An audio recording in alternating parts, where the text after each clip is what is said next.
Should you buy the dip today? That's the big question. Now, I don't know right now what a lot of retail traders are thinking, but I know what I'm thinking. I'll tell you in a few minutes here. Get more people inside.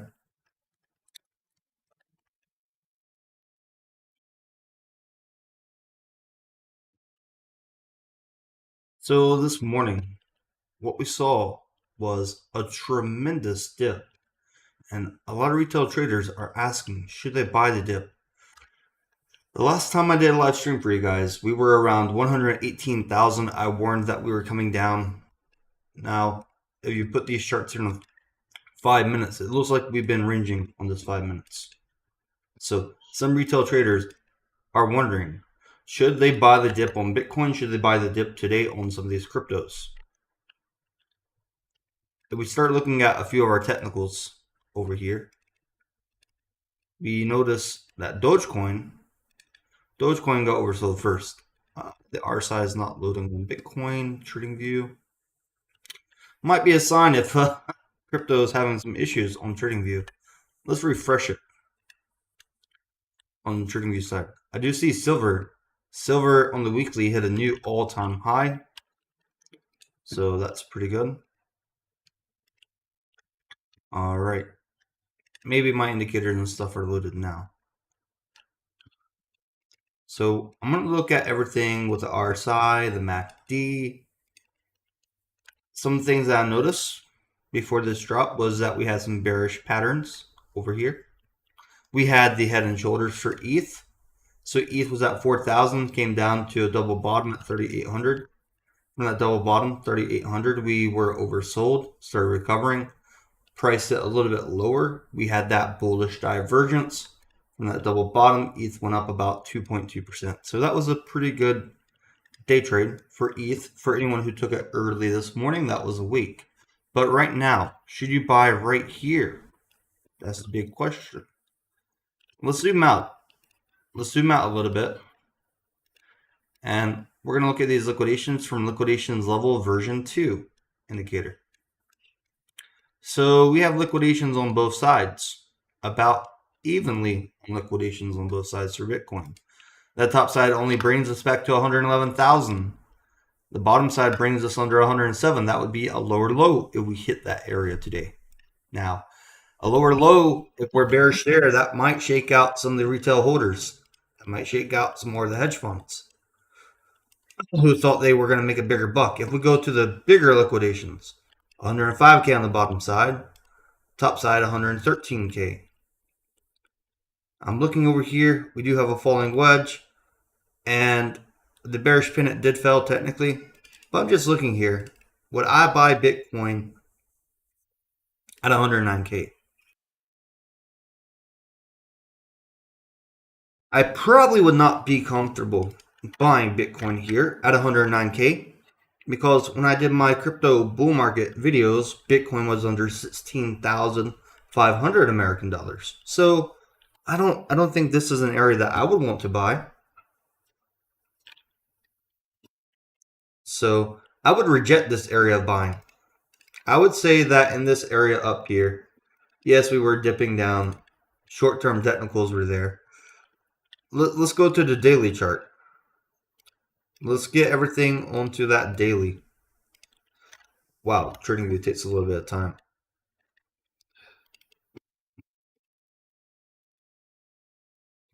The daily has all these drawings. Let's pop on Bitcoin first for that daily. All right. So for some of these trades, like I already did over 2,000% on some of these trades by shorting Bitcoin. Shorted Bitcoin multiple times on that way down. So before we had this resistance where retail could break even if they bought Bitcoin before the dump, that already hit. So we had those liquidations. We had those sell pressure. We had liquidations at 111K, 113K before. So when we go back in, look at those historical notes that we have on this Bitcoin chart. It's pretty good. We remember GameStop had an average buy on their Bitcoin around 108,000 American dollars. When we zoom in here on some of these red blocks, you see I've highlighted some areas up here. Like this was a super perfect short area with that targeted circle. This red block, we had a big wick down to 114K the days after. So you notice here lots of red blocks. If you get a little bit closer, what I'm noticing here is very apparent. This is a giant head and shoulder, shoulder left, shoulder right, over here with a head. So, yeah, if I had all these notes and drawings, what you're seeing here is a giant head and shoulder, and we're gonna slip under this moving average 106K. It's a matter of time. So would I buy Bitcoin here? When I zoom out on the daily and see this, probably not. Let me go over here and take a good screenshot of this real quick.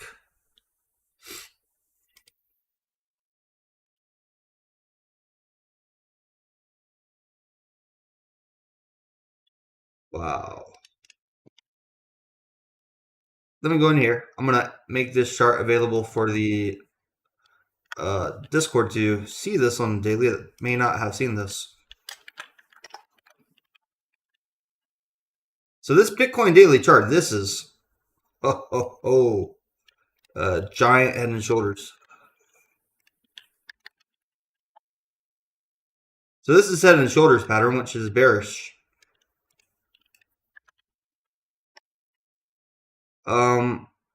Let me draw that for the Discord though in this picture. It's not a perfect head and shoulders, but it is a head and shoulders nonetheless. Oh, this is a very, very trans.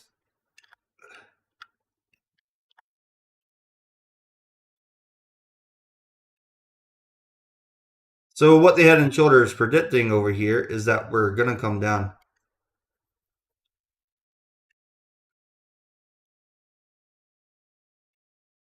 And probably drop to 97,500.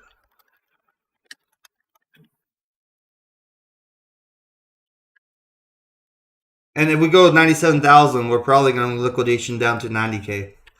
90K is going to be a bigger support. Bitcoin, daily, head, and shoulders.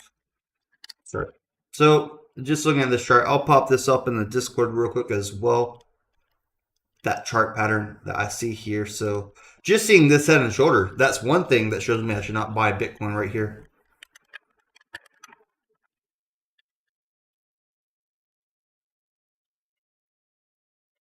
And then let's see. Let me double check this real quick.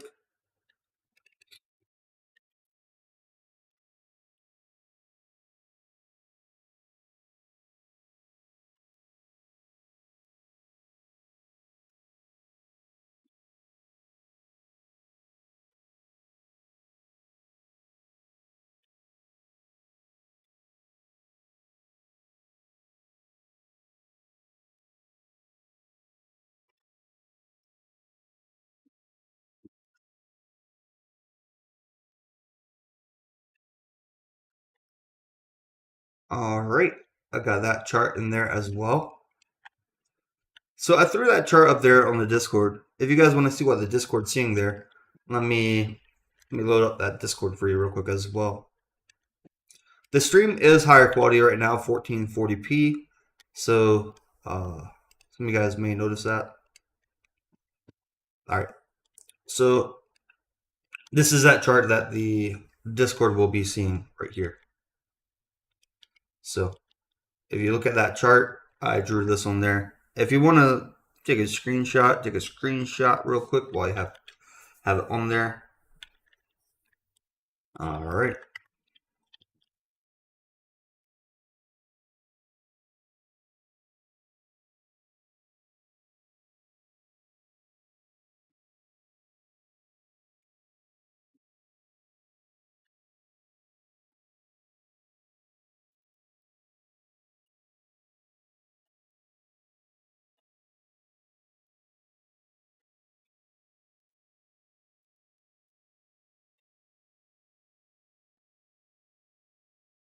All right, I'm going to move on. That's just one point on why you shouldn't buy the Bitcoin top right now. Let me fix this real quick. Let me double check the YouTube quality. All right, so I think quality is okay. Let's hide that. So that's the Bitcoin daily chart.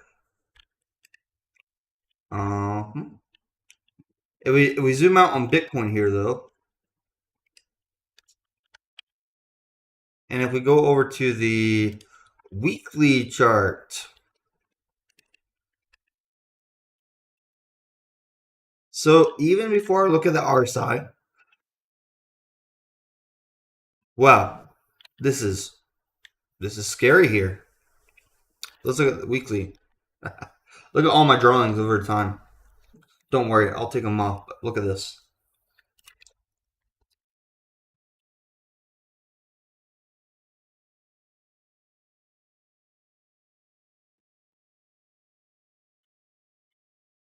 If you look over here, look how far we're above this moving average on Bitcoin. Oh,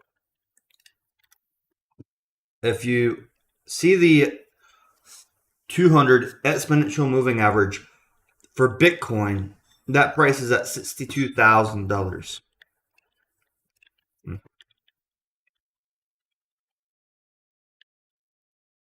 This is Bitcoin.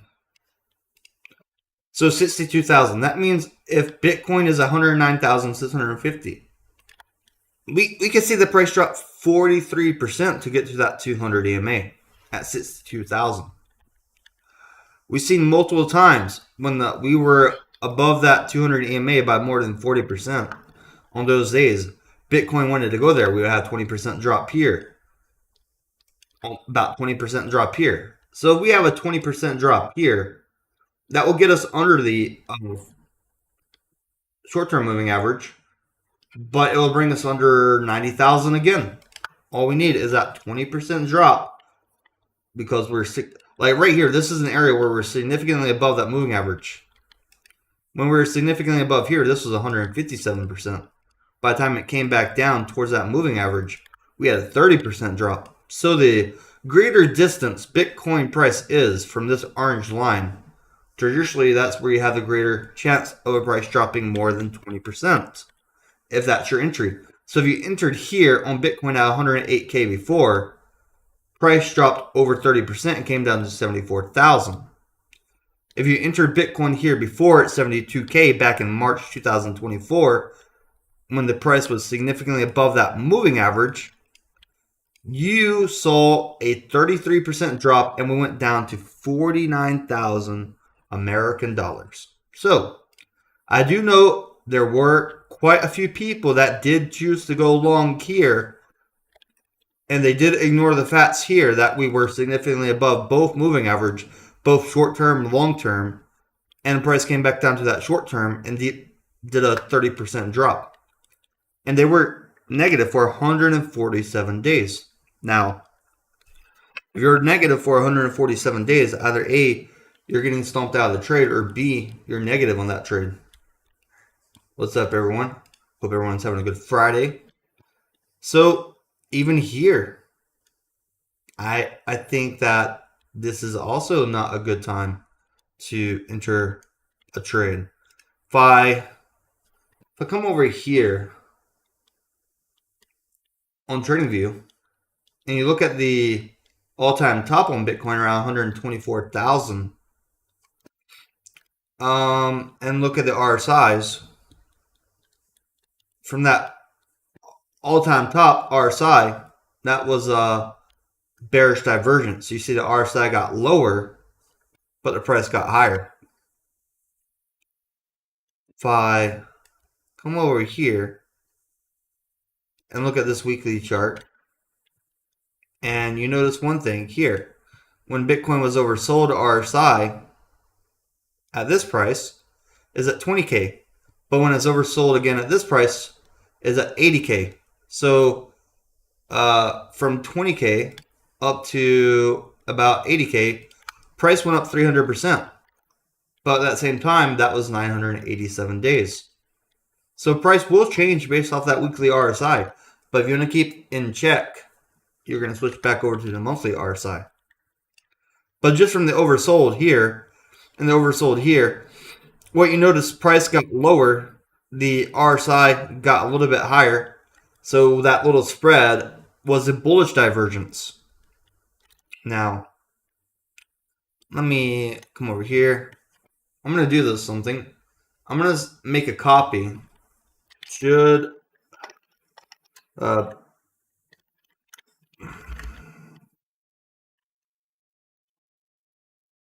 right, so I'm saving this as a copy real quick. I have the old drawings on the other chart. I'm going to just come over here. Make sure I have the right one. All right. So in TradingView, what I'm going to do, delete 2004 drawings. I can delete them because I made a new chart. I'll come back to the old chart after.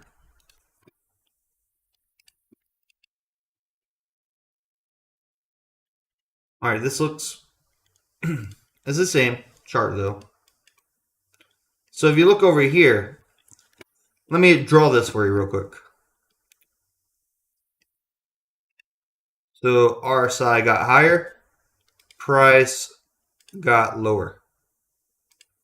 So right here, this was a good example of area of bullish divergence.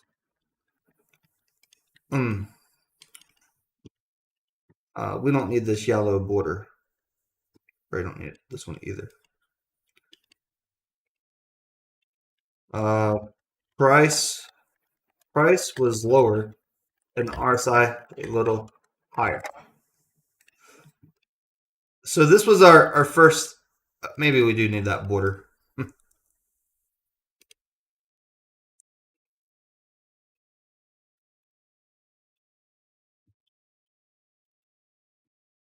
Let me fix this real quick. We'll do like a little gray border. So in this area here, you had the bullish divergence. Well, after you had that bullish divergence, Bitcoin was able to run to about 68K in 490 days. That's 330% movement on the upside. That's very good.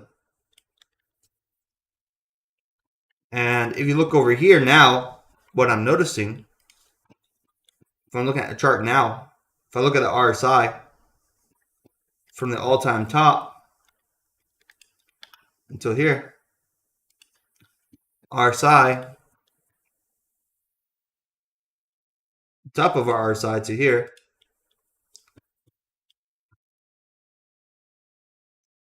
I'm just trying to do this evenly. So it's very thin unless you stretch it out. But in this area of bearish divergence, price is higher and RSI is a little lower. So should you buy Bitcoin here? I don't think so.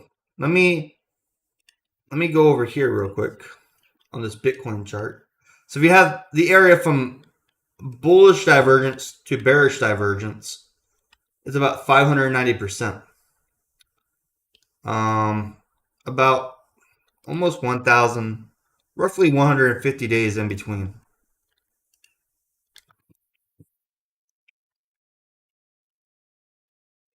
So let me add this note as well. So you guys were here when we were trading in this range. So let me add this note.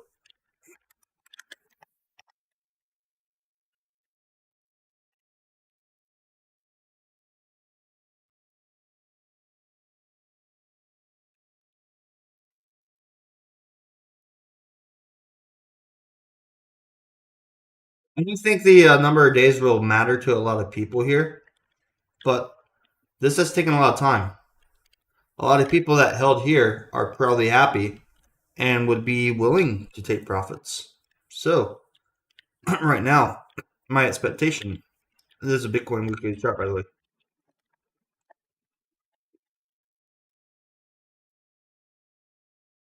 This is the Bitcoin weekly chart. Let's do the border.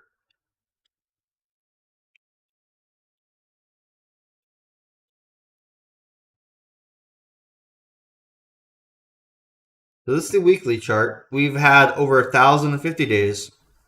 We've been streaming a lot. I didn't stream since like right here. My last stream was predicting at 118K price is going to come down as well. On that note,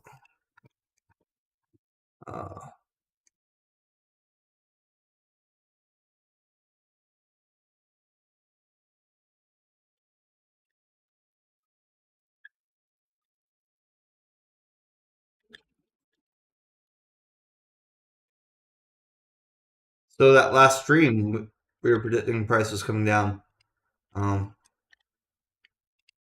since 118K. I have that stream. I can pop it up, or you guys can see. Just go to my last live stream, and you'll see it there. I don't have to show you, but we can go there and see like one of the last things about a month ago. I mean, if you just watched that last live stream a month ago and didn't do anything since, well, you're in a good position. You're golden. So if I add that real quick.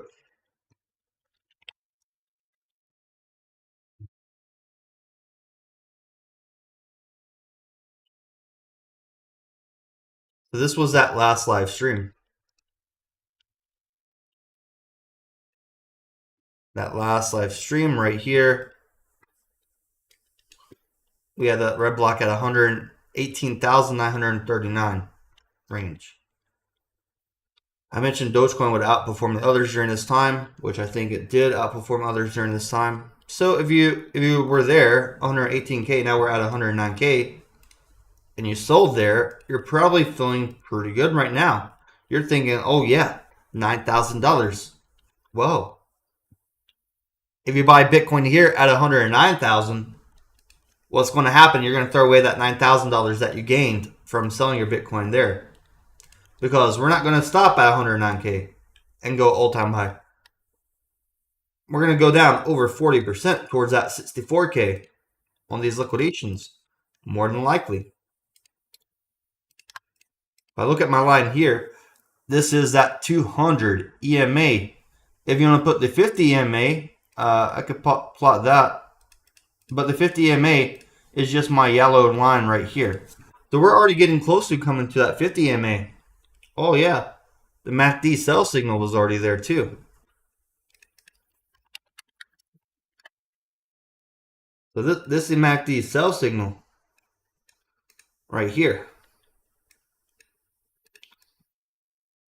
And RSI is still not oversold. So, should you buy Bitcoin today? Should you buy this dip? Probably not. Should you buy this dip on Bitcoin at 109K? When you zoom out, when in doubt, zoom out. You see this. I don't think this is like an area where I would want to buy Bitcoin at 109K.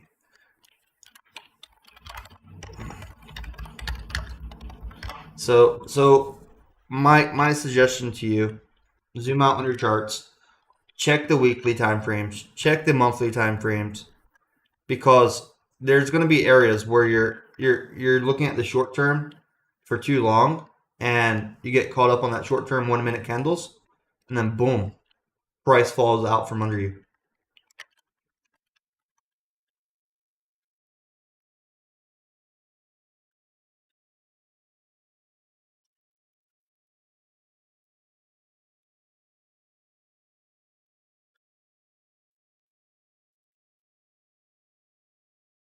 And then I threw that chart with all these suggestions there for you on the Discord that you might want to look at a little bit deeper.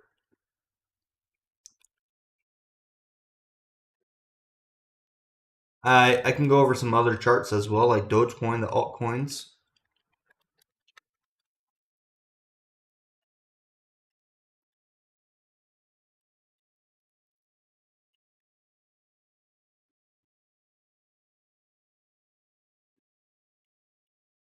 But if anybody disagrees with me, right? If you disagree with me, there is some bullish things for you guys as well. Like if you don't think Bitcoin will come down here, there is that limited supply of Bitcoin, 21 million Bitcoin. You can't mine more Bitcoin, so you have that for you, limited supply. And so eventually that factor with the US and other countries printing fiat is that the currency will devalue. And yeah, the Bitcoin will eventually go up to $1 million. But in the relatively short term and swing trade, like within the next 300 days, we will probably drop significantly.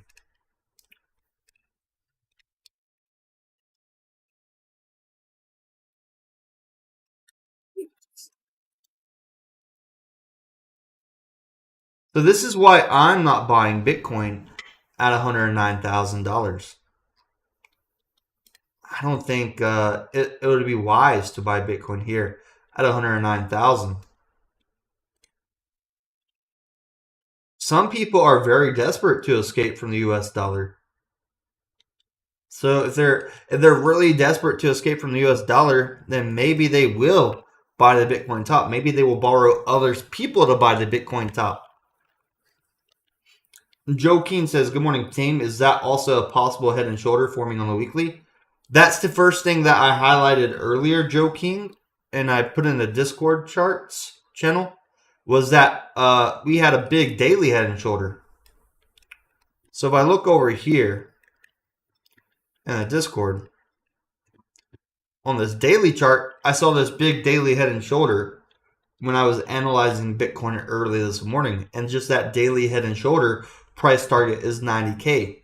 We're going to wick down to 97,500, complete that right shoulder all the way, and then probably liquidation down to 90,000 after that. And liquidations are brutal. Liquidations are very brutal. Yeah, if you saw it on the daily, if you look on the weekly time frame over here, and we just zoom in, right? We zoom in here. We don't necessarily have a head and shoulders yet, but it could form one. Like this could be the left shoulder. If we're looking at it, this could be the left shoulder.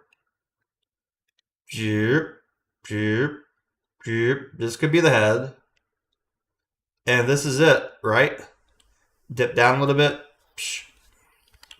But we don't have the head and shoulders formation all the way yet on the weekly, but we're front running it based off that daily head and shoulders. That daily head and shoulders is already there. So what we're going to do now, we're going to go out further. We're going to go to the monthly time frame, everyone. This is that monthly time frame. Bitcoin has not seen that 50 moving average on the monthly since 2023 at 22K. We haven't seen that monthly moving average in over 884 days. But where does that price give us for the 50 moving average? For the 50 EMA on Bitcoin? 44% drop, that'd be about 60K as well.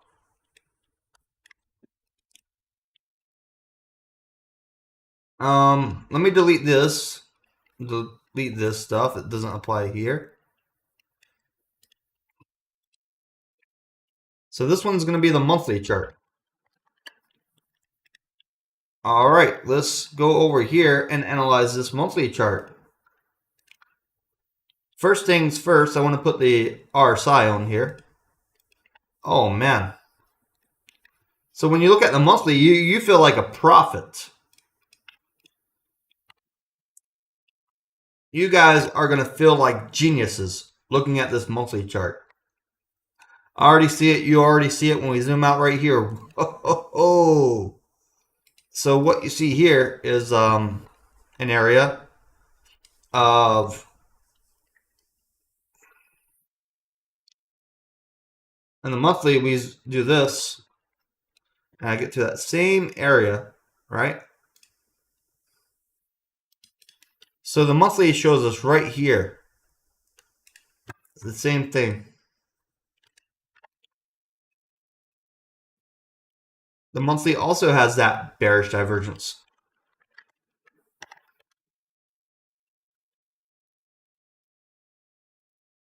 So this is bearish divergence forming on the monthly.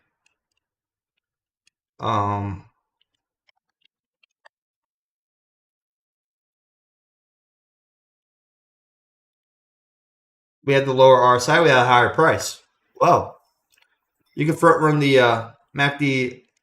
If you look at the MACD indicator, my MACD line's yellow, my signal line's white. So MACD above signal, put cross down, so front run sell. This is my analysis based off the MACD. Since the MACD line's right above that signal line, you want to front run it, you want to sell, because if you wait until the MACD line goes under the signal line, we'll probably go under this red. We'll be under 90K by the time that happens. For the people that are not front running this. So, should you buy the Bitcoin dip today? Probably not. So let me zoom in here a little bit more and show you RSI still overbought. So RSI, and so I'll add a prediction here. RSI overbought plus bearish divergence equals higher probability of price drop. So that's one thing right here. So the current price was $109,400.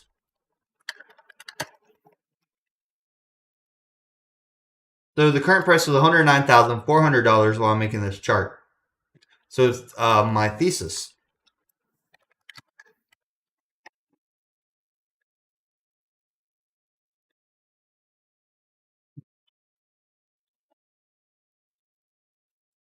So my thesis is that fund managers should take profit on Bitcoin and open short right here.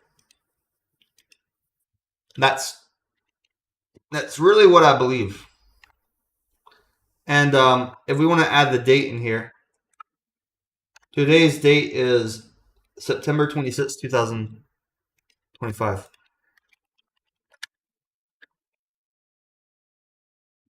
And then I'm going to add the date in this chart. This is my monthly chart. I'm pasting it here. And you guys may not have seen this. I'll pull up something else as well.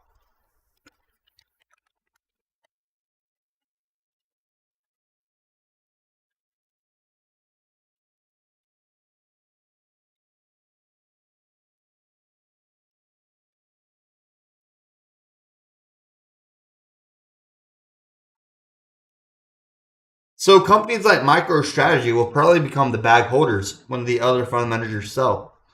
And it's a dangerous game, right? Because if you are paying attention, about who Saylor borrows money from, if you pay attention to who is selling Bitcoin, you'll get the answer you're looking for.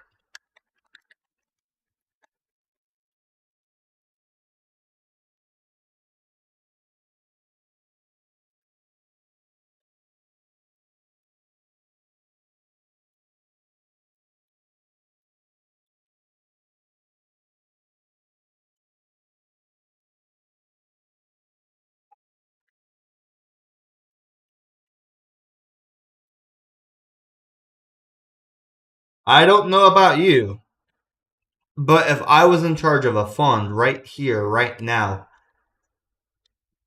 and people were begging me to buy Bitcoin at the top so that they were not the only bag holders, I would tell them no. I would not do it. I could not do it. I would have to say that right here, right now, you have to sell the Bitcoin from the funds.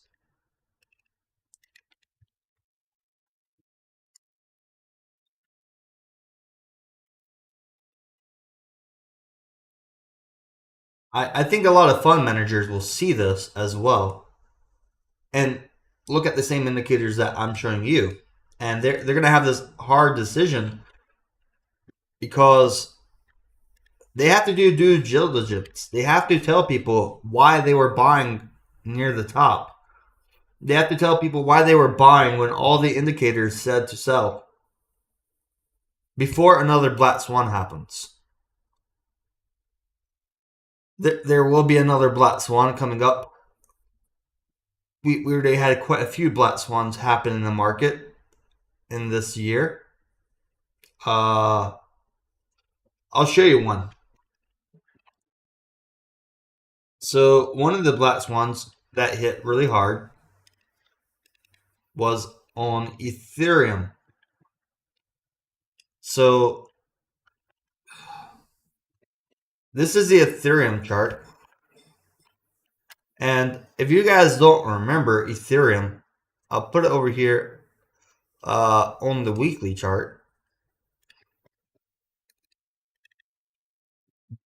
What is this?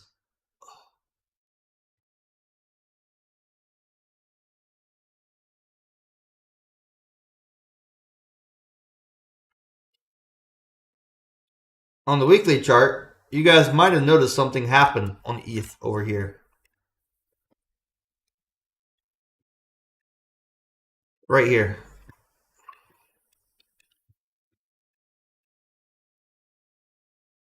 So you might have noticed that this candle right here. Let's try to pull all my notes to exactly where they were.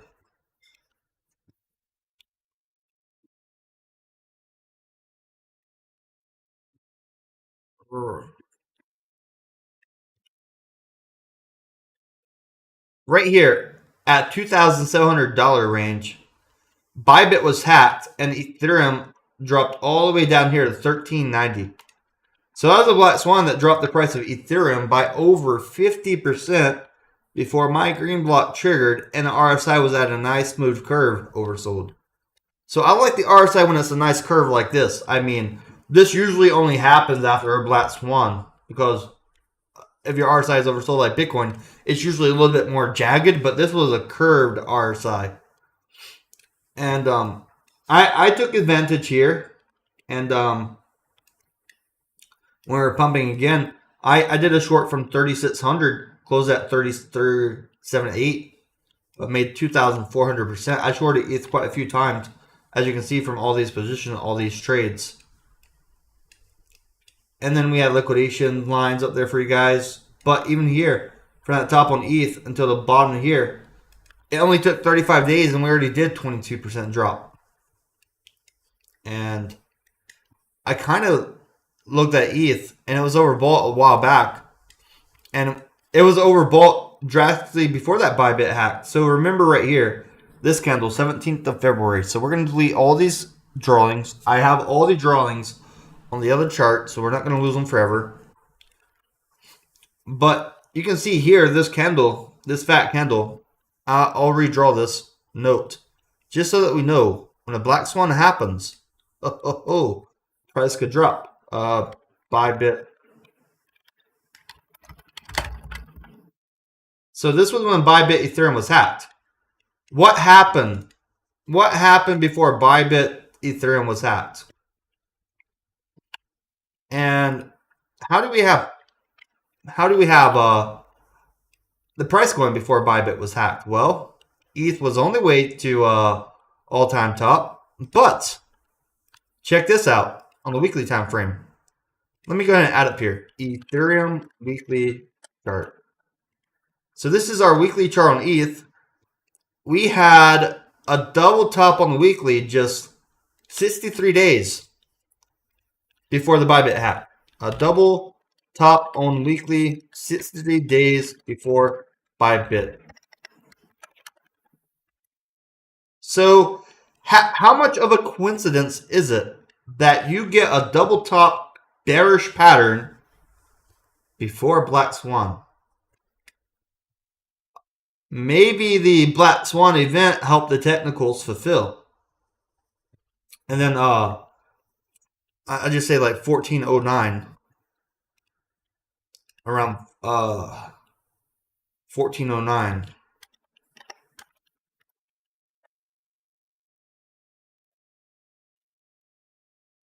And how is it that my weekly indicator caught the bottom of Ethereum after the hack was over? After the Ethereum was sold out onto the markets. I like this down here though. I mentioned it earlier, but RSI oversold and curved. That RSI was oversold and curved was great down here, but not here. Now we're at the RSI overbought. So RSI overbought.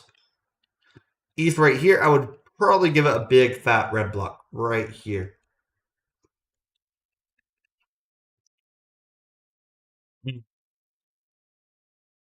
I would say 3941 short.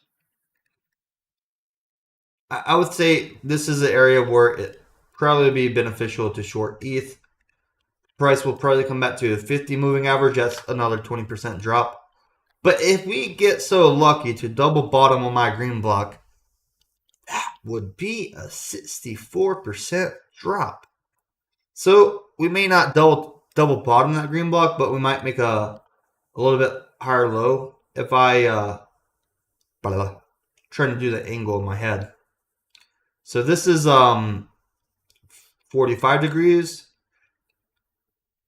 Probably like this angle. I would guess about this angle. And then ETH will probably hit 2315. Maybe. And then since this is not hit yet, let's make it blue.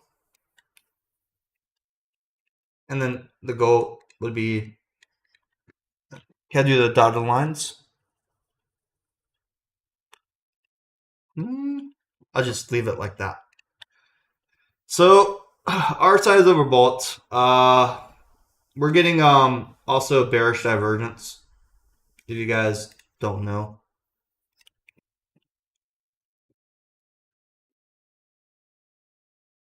But this is sharp. This is actually this is lower price, lower RSI. This is actually not as common as what's happening with Bitcoin. So I think ETH will probably underperform Bitcoin here. So I think ETH will underperform Bitcoin here in this range. But oh man, if you see something like this and you're charting for Bitcoin or ETH on the weekly, oh man, we haven't had anything that good since 2023 dip at 1500, and then another curved RSI back in 2022 when we went under $1,000. So I like that the ETH was curved RSI back in March. That was good, and then my green block when it's curved, that's pretty phenomenal. Super lucky.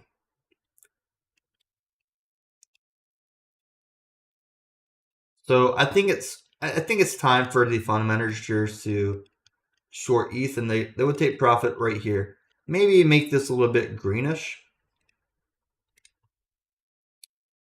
So I'm gonna save this. Open here. I'm hoping you guys are getting a wealth of information from these charts. So I think 39.41. This may be the time to short Ethereum.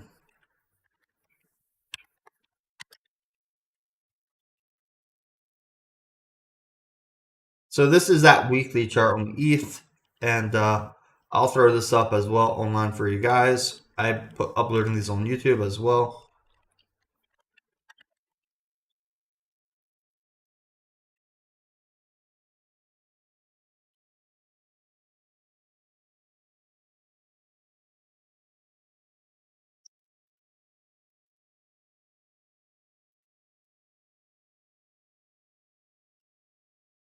So I don't know anybody personally that would buy Ethereum here.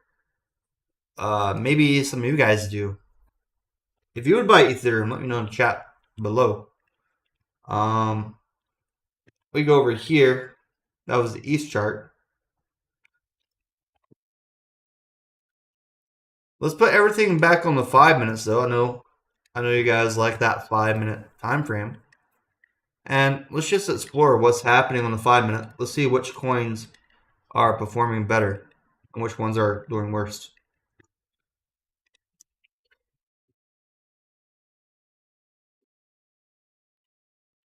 So I'm going to put the names back up here. Bitcoin.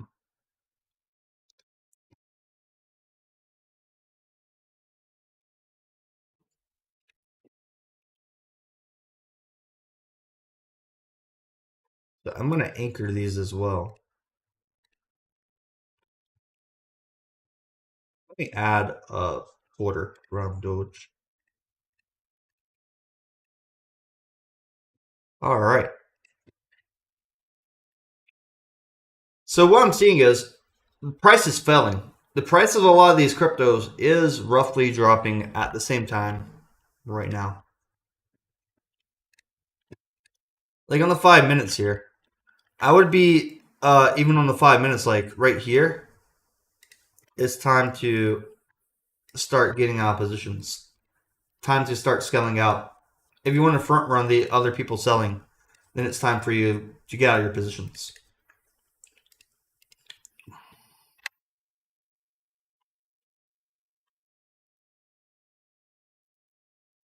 So I went over the other charts. So on the 5 minute time frame,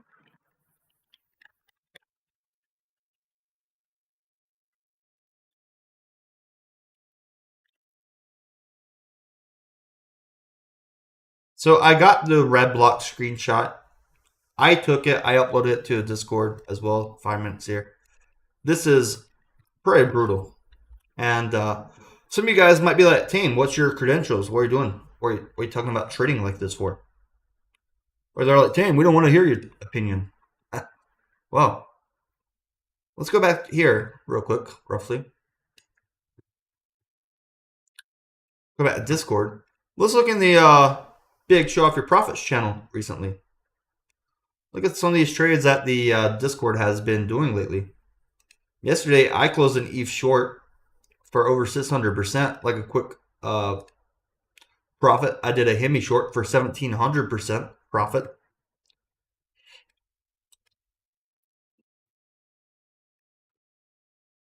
I did a XCX long, 482% profit. Dave did some Hemi shorts as well. He made some profit. He secured $124 with that trade right there on MERL. I had another Hemi short that I did 720% profit. If you look at the date, all these happened like within the last 5 days for those trades. We can go back a little bit further. Look at this. Super Crispy did a high-fi short, 14,000%. He closed that trade. I just put the chart after I closed my MIX short. The chart did a big pump. I did a Dogecoin short, made 1796%. I did a MIX short, as I showed, 1420%. My high-fi short, 4,042%. I did a Dogecoin long, 425%. Every trade that I'm putting in Show Off Your Profits here, I had an entry and share your entries for the people that were curious. I had a Warrior Liberty Finance short, 50 times short. I made 1,264%.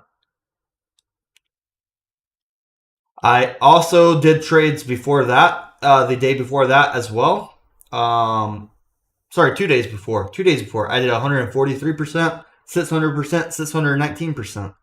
So, Cardano short, 125%. XRP short, 1,090%. Doge short, 1,061%. Bitcoin short, 2,000%. So if I'm going back here from these trades, and Y short, 1,900%. Litecoin short, 1,262%. Sui short, 1465%. All of these trades that I just showed you were from August 19th until today. Right here, timestamp. Timestamp the trades. Actually show the entry and the exit on these trades. Go back a few more days. House short, 2,029%. ASR short, 443%. Yala short, 1,629%. La Bubu short, 390%. I did another house short on the 8th of August for 4%. I closed it just because I was doing a very quick trade. I made a typo when I entered that trade, closed it off, took the 4% profit. Look at this guy. This guy kept his trade open. He's never been so happy. He's never ever been up 150% in his life on his XRP short at 293.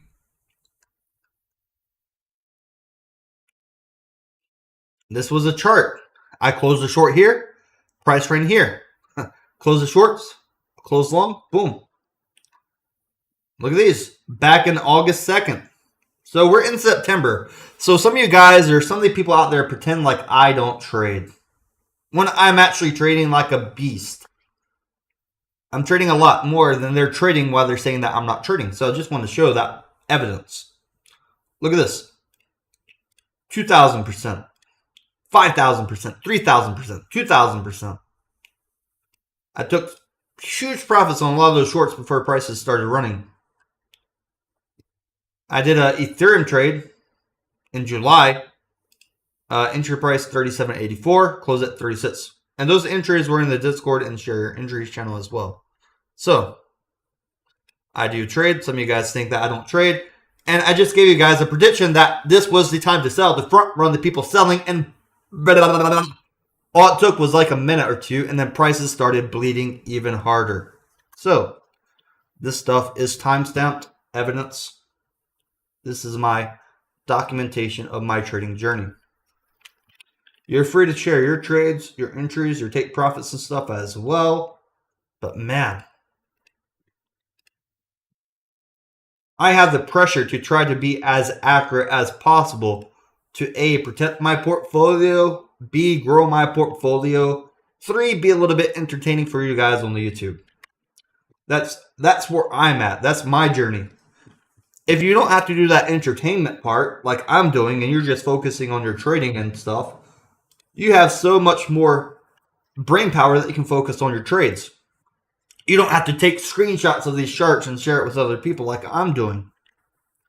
But man, if you do what I'm doing, if you are taking screenshots, or if you are sharing your technical data with other people, then maybe it will make you a little bit sharper. You'll remember events a little bit better. I remember the Bybit hack when Bybit was hacked by the North Koreans for their Ethereum through Safe Wallet, because I was streaming it and it was being talked about a lot on social media, and I did a few trades. But wow, we are bleeding. We are bleeding down. Prices just took a tumble right there.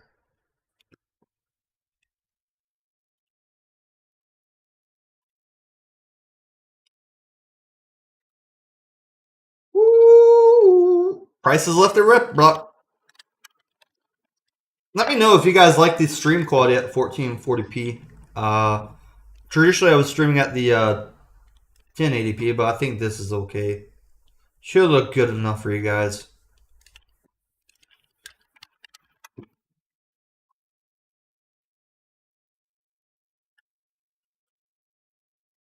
Yeah, prices started bleeding hard from those red blocks. Ooh. Wow, this is it. Oh.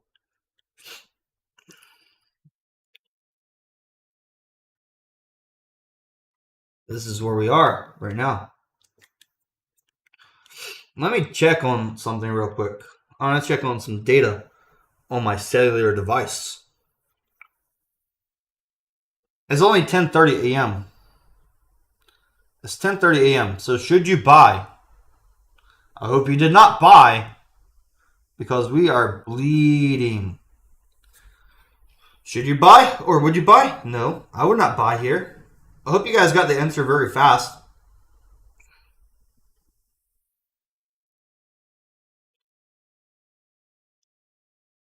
I didn't realize, but I did get a little bit late for my ETH short. I'm going to grab it right now.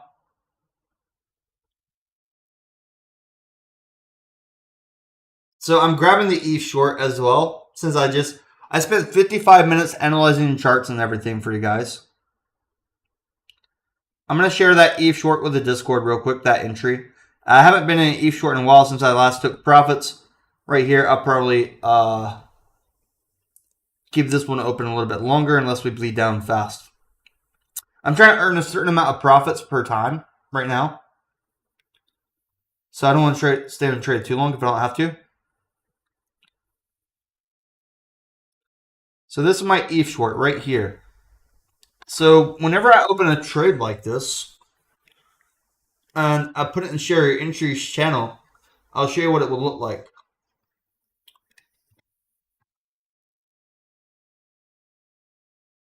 So in the Discord right here, like when I just opened this ETH short, September 26th, I put the entry right there for the Discord. That price is 39.38. So I don't think I'm late for that ETH short. Compared to where we are now, I think making some pretty good trades this week, this year in total. 30, and I'm going to add this to the chart as well. 39.38. So I was able to get that ETH short a little bit late. 39.38.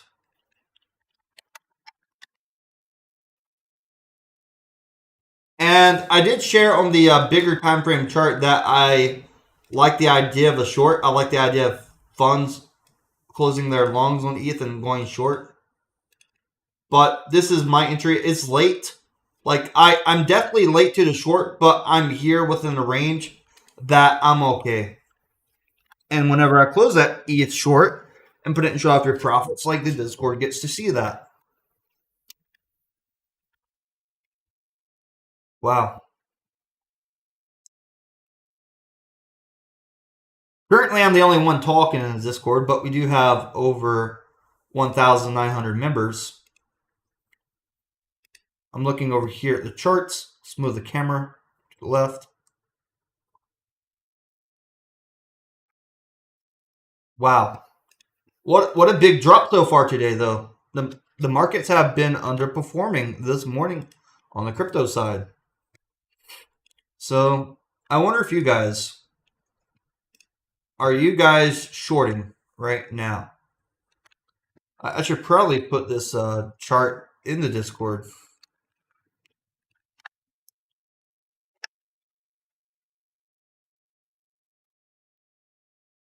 I mean, I entered a little bit late on the ETH short. Price could probably come back to my entry multiple times.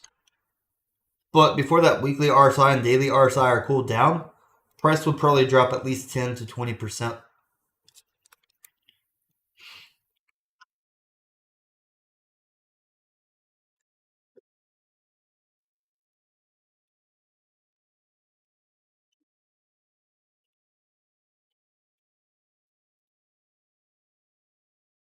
So being an Ethereum short, it doesn't feel bad.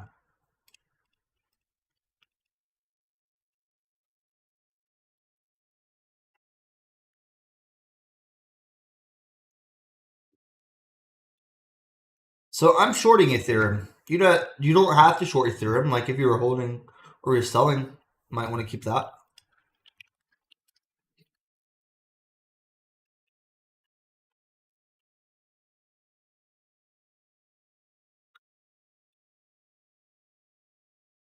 If I look over here at these charts and technicals, these liquidation down in this target for Bitcoin on the bearish print did fell.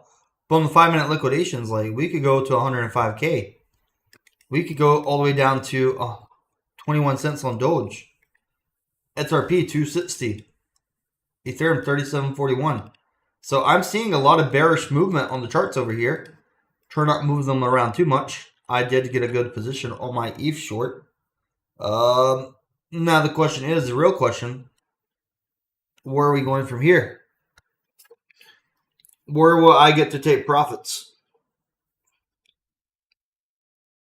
Let me go back over here, double check some of my other trades. Bitcoin. I'm already in the Bitcoin short as well. I'm not in an XRP short, so I will probably, let me add a little bit XRP. I don't have an XRP short open right now. I will add an XRP short right now. All right, so I added XRP short. I'll add that to the chart. 270. 270.05. I'll just round it up to 270 though.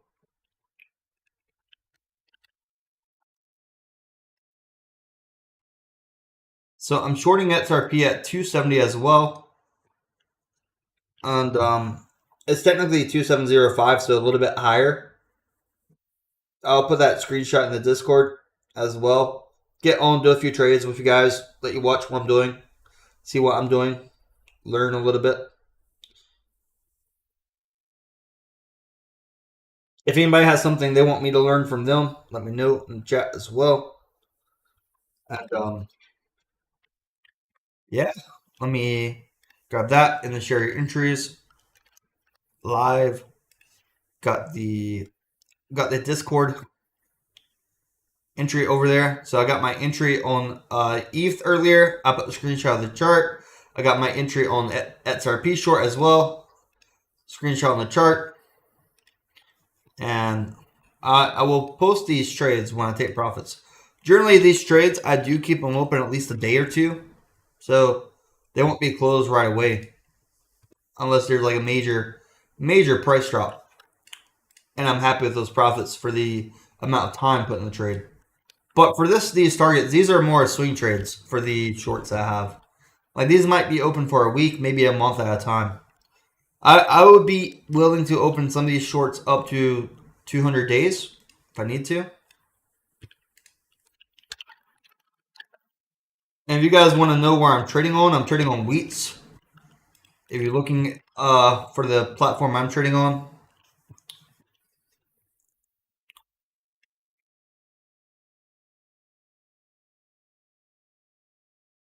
Yep. I'll show you real quick as well. So this is WEEX. If you do the sign up, you if your new account, you can get like a coupon. All you have to do is link your email and phone number. You can get anywhere from 10 to 100 USDT futures bonus for trading. So that's all you have to really do. If you want to make your first trade without even depositing anything, sign up, put your phone number and your email. The deposit and stuff, that's for if you want to deposit, you get those bonuses. But I would just create an account, sign up. Look at the YouTube stats right now. We had 161 views today. Look at your YouTube chat, people. We are climbing. 162 people were able to see my prediction on Bitcoin dropping for the week. 162 people were able to see this red drop, price drop hard for these cryptos over here today. There's probably thousands of people right now watching the news.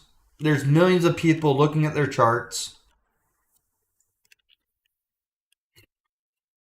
You have people that are getting liquidated. So let me show you something real quick.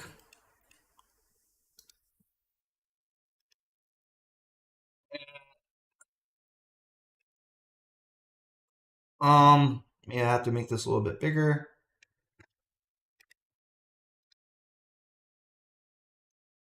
So this is called CoinGlass.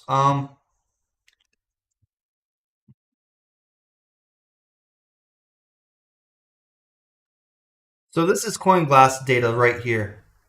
If you look at these liquidations for the last hour, Ethereum has liquidated more. What? Ethereum has liquidated more than Bitcoin for the last hour. So I decided Ethereum short would be a good entry right here. It's definitely underperforming Bitcoin. You look on the 24-hour, Ethereum has liquidated a lot of longs. But in the last hour, it liquidated $9 million worth of shorts. So I was like, okay, if ETH is liquidating that many shorts, maybe I can get my entry and go short as well. But in 24 hours, look how many longs liquidate. $230 million. ETH is liquidating more dollar value than Bitcoin here. So that's wild. Let me put their logo in here.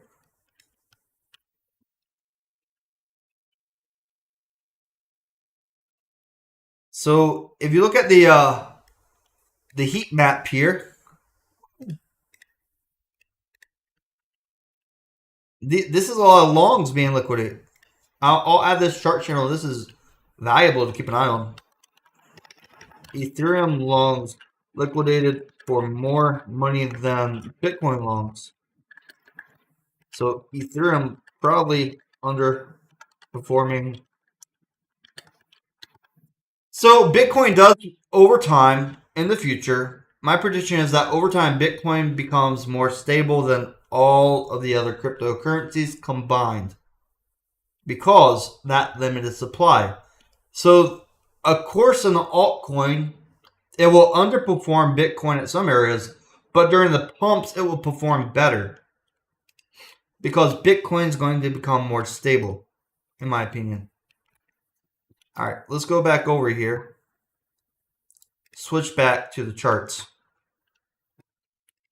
We are only oversold on the 5 minutes. If you look at the bigger time frames like the hourly, the 4 hour, the daily, the weekly, and you compare, the daily and the weekly are going to be more valuable time frames to look at.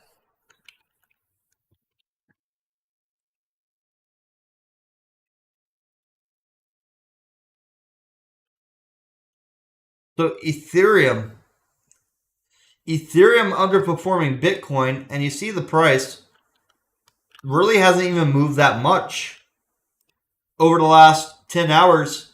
We're still at negative 0.8%. Price didn't even move that much. But if you look at the bottom to the tops here, the spread's probably more than 2%. Yeah. So if you're having over $100 million of liquidation, that's probably a 2% move, liquidating the people that are over leveraged. Would I short Dogecoin here?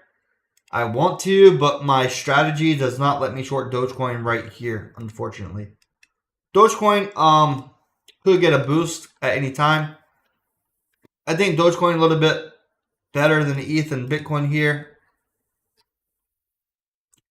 If I'm going to short something, I want it to drop significantly. Dogecoin, it may not drop significantly enough before it gets another push up.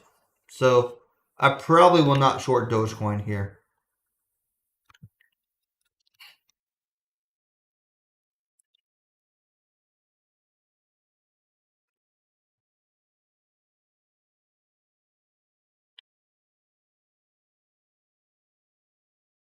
What about you guys? You guys opening any Bitcoin shorts or Dogecoin longs or Ethereum shorts, Ethereum longs? What are your trades like right now? Let's do a poll. Are you bullish on BTC? Let's just see if you're bullish on Bitcoin, not even a price target, but if you're actually bullish.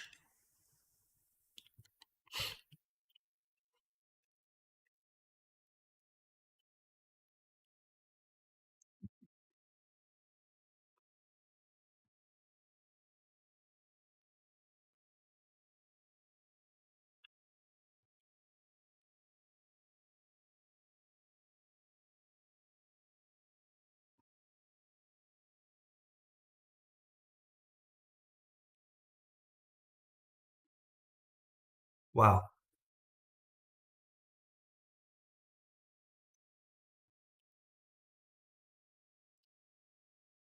If we look at Dogecoin, I can zoom out on that in a little bit, but just looking here, we had a very tight range for 8 hours, and then the price dropped.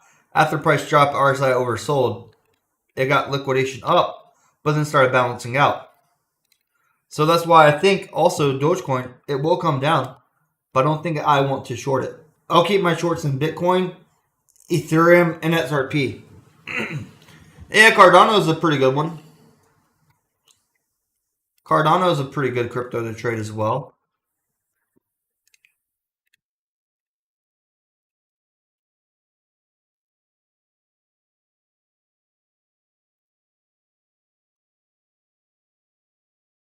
Wow.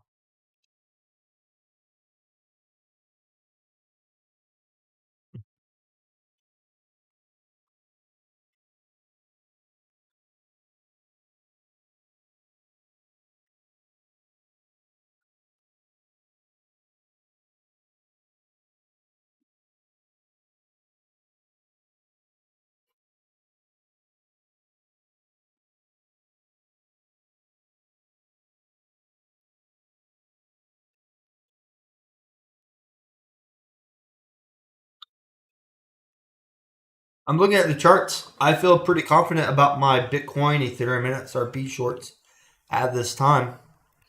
I think for Dogecoin, if I enter a short, my strategy there, I would wait for after a big Elon tweet if Elon can push the price again, or if there's a illogical big buy on Doge, then that's when I would come in and try to do a short. That's my logic. But I'm looking here. I did open Ethereum and XRP shorts on the basis that we're going to come down under these liquidations. We're going to get oversold on the bigger time frames probably within a few days. So we're still in the overbought territory on that weekly and daily chart. So I got to wait for the price to come down before I take profits on those shorts.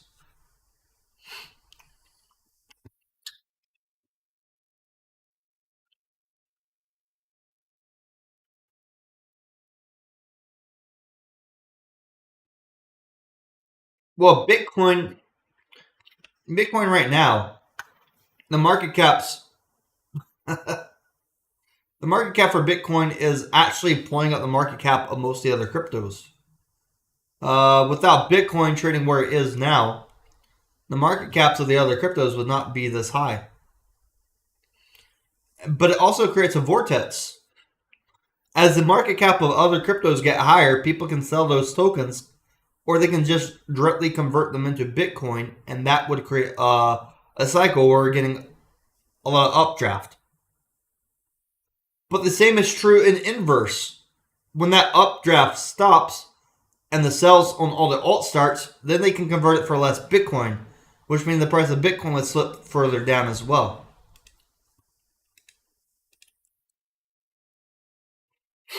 But gold hit a new all-time high this month. Silver hit an all-time high. We saw some very good movements of the real-world assets transfer into gold and silver, while this Bitcoin price action was dropping. I don't know if you guys care too much about gold, silver, but it happens. We can look at some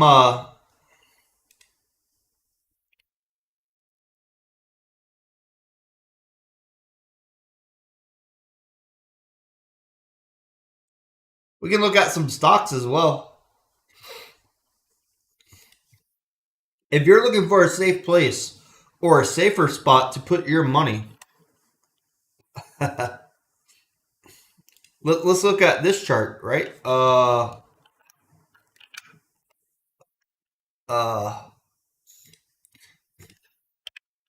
if you want to look at a stock, we can look at Intel Corporation over the last few hours. So this is Intel. I'll just put the stock ticker.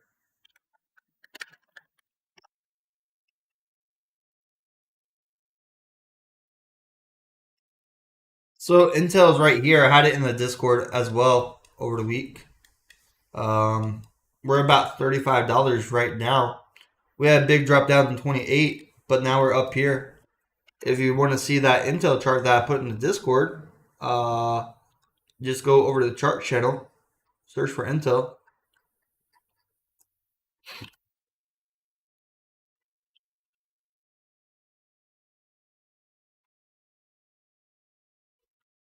So, I mean, everybody that looks at the news already knew this, but in Discord on September 18th, we had this chart in here. Nvidia investing $5 billion in Intel. That was at $31, right?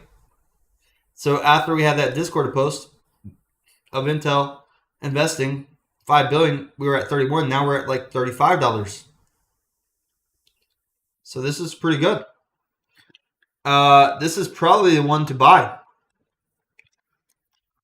If you want to like invest in the future, if you want to invest in computer chips, if you want to invest in AI on something undervalued, then this is the one.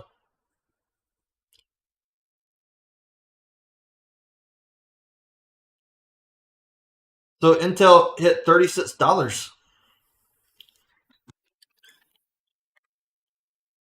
Ah! Now, let's go back here to Bitcoin real quick. Or ETH Bitcoin. All right. So Intel hit $35. It's a good one.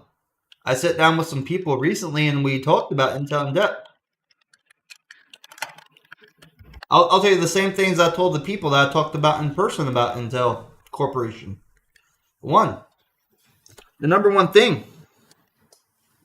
this computer behind me, the computer chip Intel is Intel. That computer chip is the Intel i9 14900K. And with that computer, I was able to use a dual GPU with low latency mode and get super high frames per second on 4K gaming.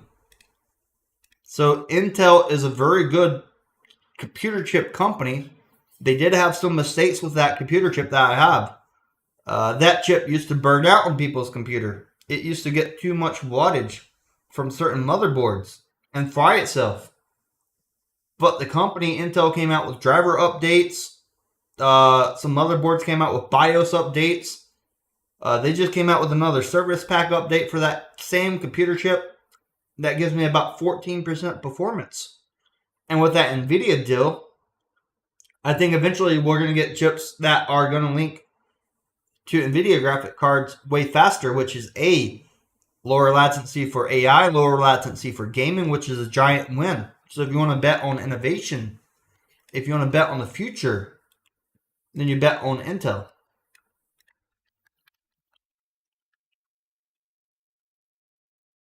So if you think technology will get better, if you think computers will get better, then yeah, Intel is a solid move.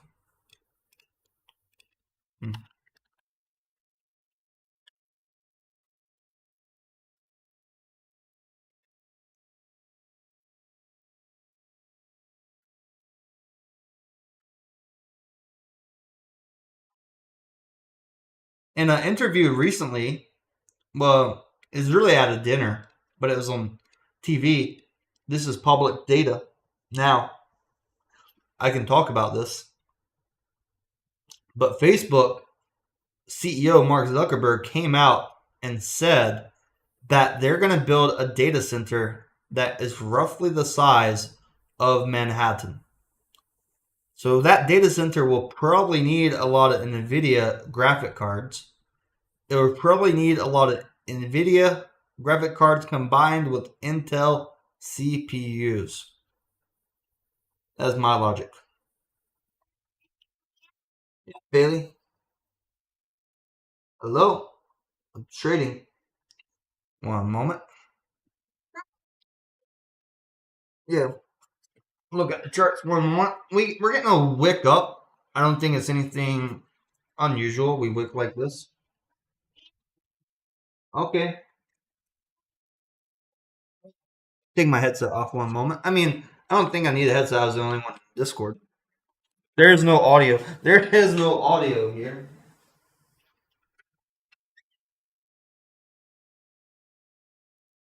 I have the headset just in case. Oh, I got the little well right here. Are you a little well? Come over here. Oh, you're the little well. A bit. Yeah, that's you. A bit. Do you see the Bitcoin price? Yeah. You think Bitcoin go up or down? Which one do you like? Oh no, you can't do the mouse yet. You'll mess up the chart. Which coin do you like right there? You like Doge? If you look at Doge, RSI is getting oversold on the 5 minutes. I didn't want to short Dogecoin. I want to keep my options open. I have a short on Bitcoin, I have a short on Ethereum, and I have a short on XRP. So I think the price will go down. Okay. Do you see the price go down? Yeah, there's no audio. You can put your headset on. I don't hear anything though. Yeah, you can listen. I'm just watching. This is more virtual. That's the cool thing about trading. If you lose your hearing, you can still trade because you can see the charts. You can see where the price is going.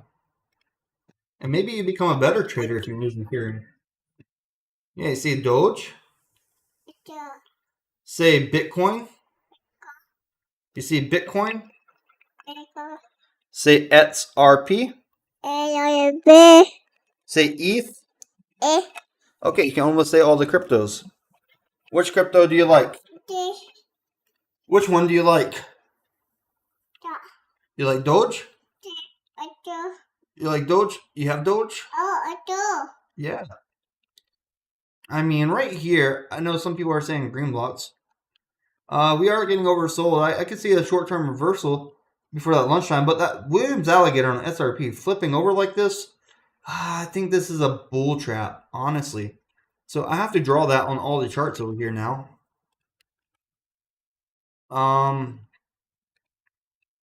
Let me put this as orange, right? And then we're gonna add the same color.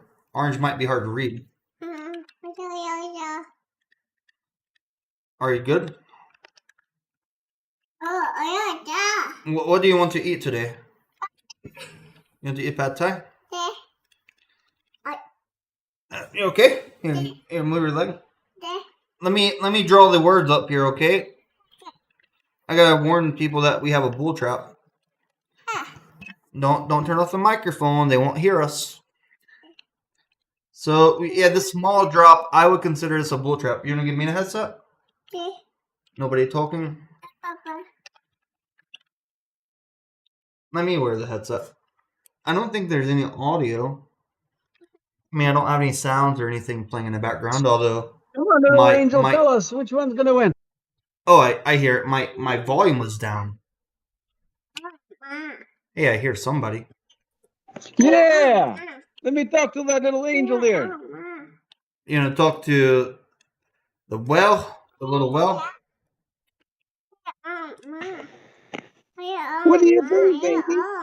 Dogecoin gonna go. Hey, they talk to you, okay? Here you go. They're gonna talk to you about the price of Doge. How you doing, Tam? Yeah, they talk about the price of Doge. Talk about Doge. Doge! Talk about Doge. How are you, sweetie? Look at this Doge. Yeah. Say Bitcoin. Say bull trap. This a bull trap. Yeah, bull trap. Price go down. Yeah, price can go down in a bull trap. Yeah, I see the price dropping a little bit. We're at 108,863. All right, let me see this. Do you got your water? You need water, Bailey? Let me see over here. What's the baby's name, Tam? Oh, her name's Bailey. Bailey. You're so cute. We're looking over the charts. Doge. Say Bitcoin. What color did the candle say? Red? Red? All right, so when it's green, you can say green. Look, SRP's turning a little bit green, but I think this is the bull trap. Let me get a screenshot over here. Look, I'm gonna hit F11. I'm gonna hit print screen. We're gonna go paint. We're gonna paste this into paint. Bull trap. Now I'm gonna post this in Discord. Wait, let me put this in Discord real quick, babe. How are you doing today, Mike? Okay, go get food. Or go get your water. Right. I'm bullish though. Unlike you, you're bearish today. Come on. We're too close to the top to be bullish. You've had you can be bullish like long term, like super macro. Like when Bitcoin goes to $1 million one day, people can look back and they can clip all the moments I was bearish. But they'll miss the thousands of trades I've done before Bitcoin ever hits $1 million. So by being bearish, I'm able to do more trades than the traditional Bitcoin holder.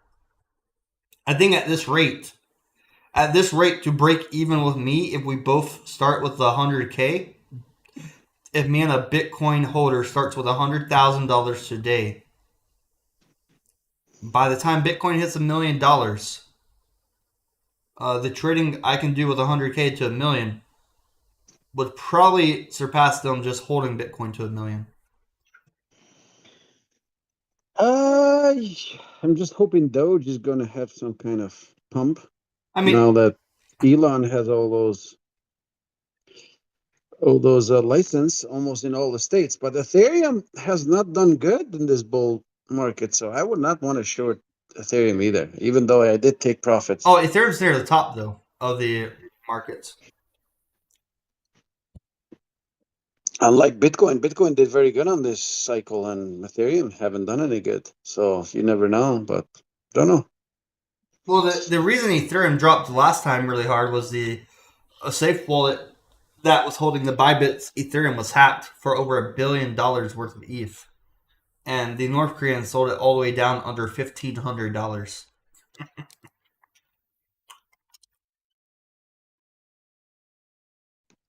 Yeah, that crap shit made me lose some money. I had to close some position in Bybit. I was scared. So don't you agree that another black swan could happen? Like these black swans always happen, and they usually happen right when the technicals are near the top. Ironically,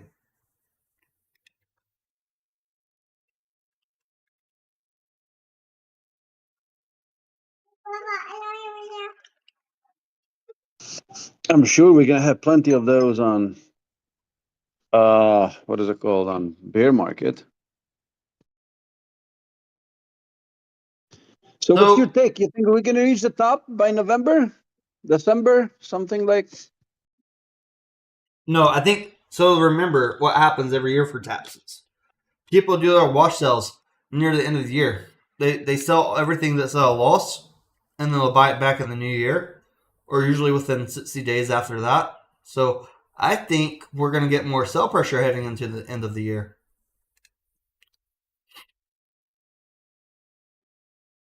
We probably will get more bearish catalysts as we get the price drop lower, and that's because of firms that over leverage getting liquidated. I remember when FTX went bankrupt because they stole their clients' funds and gambled it on bad trades.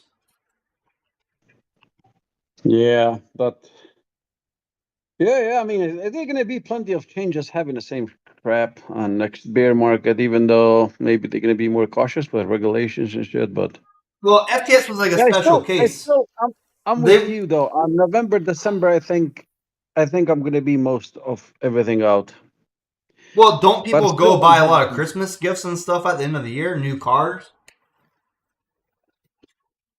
They buy new cars, Christmas gifts. I think it could be very bearish at the end of the year, yeah. and Speaking we're of it, front running it just by a few months.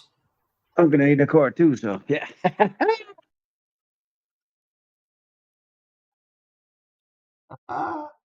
I'll be right back. One moment.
All right, back, Mike.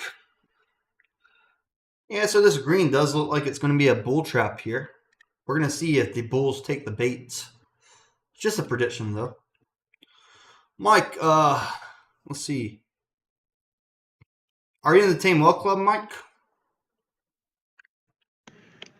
Under what? Are you in the Tame Well Club? I think I lost it because I have 500 million. Let's see. But you were in there, right? I think I remember your name. I was. I don't know if you got me out or not. I haven't been following much lately with anything. Send me a DM of like your Ethereum wallet or your Solana wallet sometime. I'll shoot you over a little bit of crypto.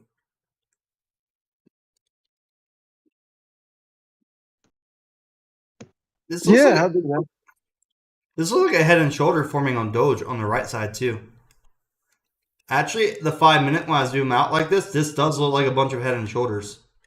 The only one that wasn't really good head and shoulders was SRP because it had the two tops, double top, so it didn't really have the head. But ETH, Bitcoin, and Doge look like head and shoulders when you zoom in like this. I'll try to shoot you a message so that you get it. All right.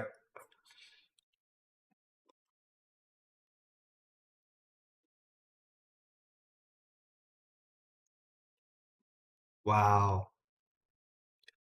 Look at that. This volume is super low. The last 5 minute candle on Bitcoin here on this Binance chart was only 102 Bitcoin. It's not a lot of volume of Bitcoin.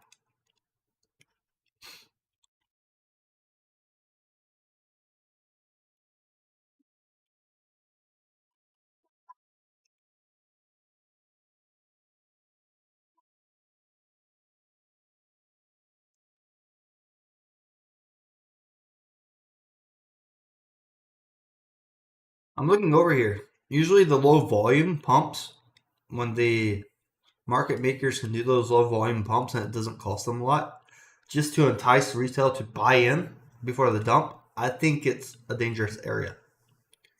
If we look at today, from this dip here until right here, in total, for the last 3 hours and 50 minutes, we haven't even crossed 4,000 volume of Bitcoin on this chart, which is surprising. We're on a Friday, options expire today, but we're not getting a big drop. And obviously, the company that's been suffering the most since this has been MicroStrategy. Since July, their stock's down over $155 per share, which is huge, considering their share price only $300 right now.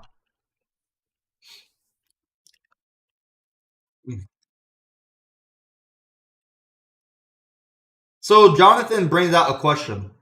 He said, "What's a better sign of a short? Double top or head and shoulder?"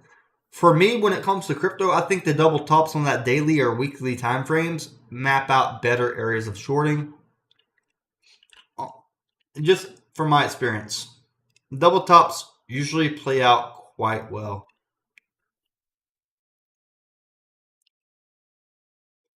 Uh,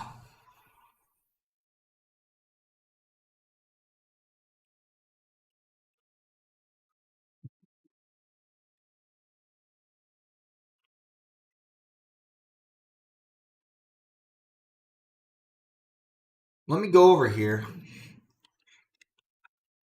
If we just look at the double top for Bitcoin earlier at 109,000, like that's a good top signal. The problem about the head and shoulder, you're going to get a lower entry, obviously. If you wait until that right shoulder actually forms, price will already be down lower. But if you're thinking about planning for that double top, you can already have a limit order to enter your short where you want to.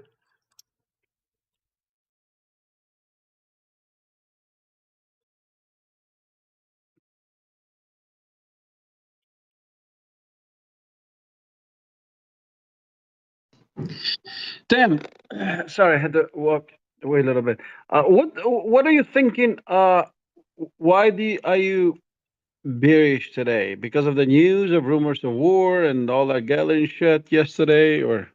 Oh, the technicals are just here. Today's the day that the technicals are here. And it's like my stream from last month when we were at $118,900. The same thing. The technicals were there. And now it's also a Friday. Options expire on a Friday. So if these big companies are losing money from the stock prices going down, they'll have less money to cover the spread for their Bitcoin positions going down. They have to sell their Bitcoin, and Bitcoin Ethereum goes down. It can pull down the altcoins. With those options expiring, who's going to lose more on bulls or bears today? Oh, bulls, 100%. I'll show you. Oh, the bulls are getting crushed. Like, look at this one, MSTR, MicroStrategy. This No, is but the with the expiration of options. Oh yeah, since the options expire today, some of these option calls for MicroStrategy are down over 90% already. Those bulls that bought the top on MicroStrategy like a week ago, 7 days ago, that stock's down 16%. Some of those options are already down over 99%. So they got their option call on Monday for a 7-day. Today on Friday, those options are down 99% basically. They're done. Because why would you exercise your option to buy MicroStrategy at $350 when the price is at $300? You don't have to exercise that option. It's worthless now. It's not necessary. So the bulls have lost this week on the option spread over there. The bulls did win on Intel though, but Intel's not a bet on crypto. Intel's a bet on AI and the future of computing and the future of gaming and entertainment. Intel's more like the company that's selling the tools, and we need an astronomical amount of tools. So my last short on MicroStrategy entry, talked about that was $373 range, and from there we're already down over 22%. MicroStrategy looks like it did find the top in July. When I met Saylor at the Bitcoin conference, when I saw him speaking to other people, I think he was in a very big room of Bitcoin holders. So it's like an echo chamber. They're all cheering him on. They're all excited. But at the end of the day, those aren't the same people that are buying his stock. Those same people, they would probably buy Bitcoin rather than MicroStrategy. Because if you believe in Bitcoin, you don't want to give the other people your money to hold the keys to your Bitcoin. Because that opens up risk that you don't have to assume. Anybody on planet Earth is capable of opening up a Bitcoin wallet easier than they are giving their money to MicroStrategy stock, in my opinion. So you don't need that risk. And as more Bitcoin holders realize that, they don't have to do it. So Ethereum, I'm looking the RSI, it's kind of oversold on 4 hour. Well, pretty much even daily. What's the RSI right now on daily on Ethereum? Right, but we're getting we're super we're getting bearish divergence on ETH. I'll pop it up in a second. I got the MicroStrategy chart. But the people that did options this week on MicroStrategy are toast. Like, nobody will buy those calls right now. I don't know anybody right now who would buy a $350 call when the price is at $299. The best thing that happened to MicroStrategy stock was Donald Trump winning the election and promising that the U.S. government will buy Bitcoin.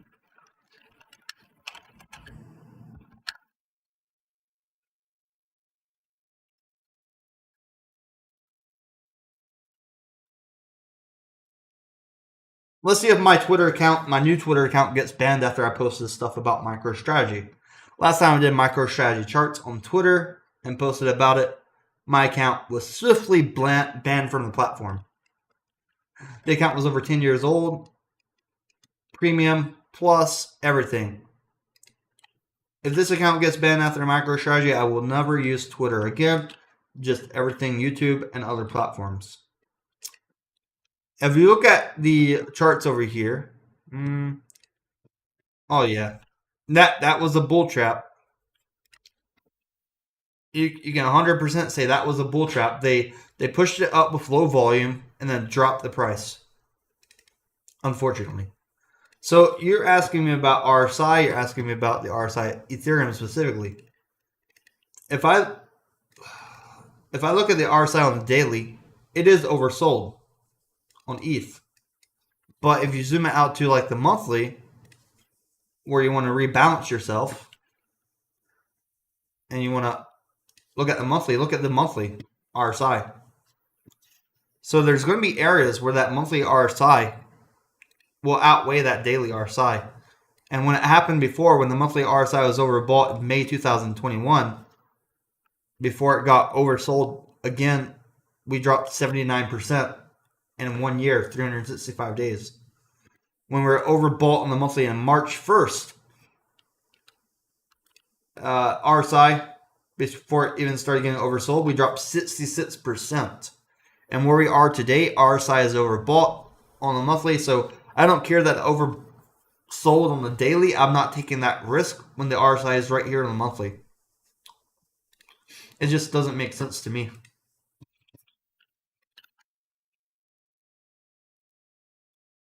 The second wallet you sent me was your Solana wallet, right, Mike?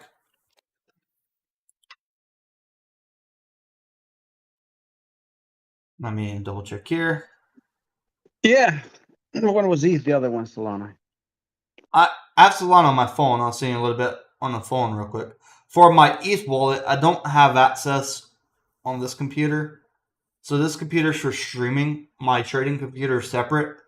I have to go a little bit deeper into that for you guys too. Never game, never stream on the same computer that you trade on. Your trading computer should not have any other programs.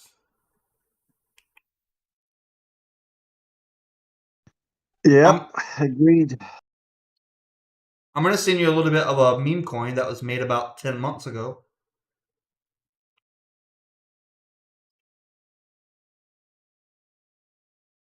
It's called a Kirk.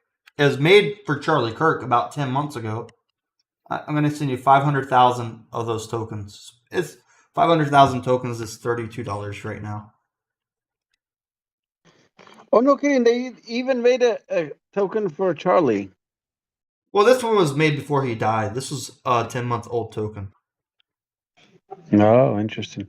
Yeah. But these options, a lot of these options that are going to expire worthless today, it's unfortunate. But this is why you don't play like a gamble on options. Options gamble, like you don't get the money back after they expire. The price cannot go back up on those options. Whereas crypto futures, if you're negative sometimes on a long, eventually the price will recover on some coins.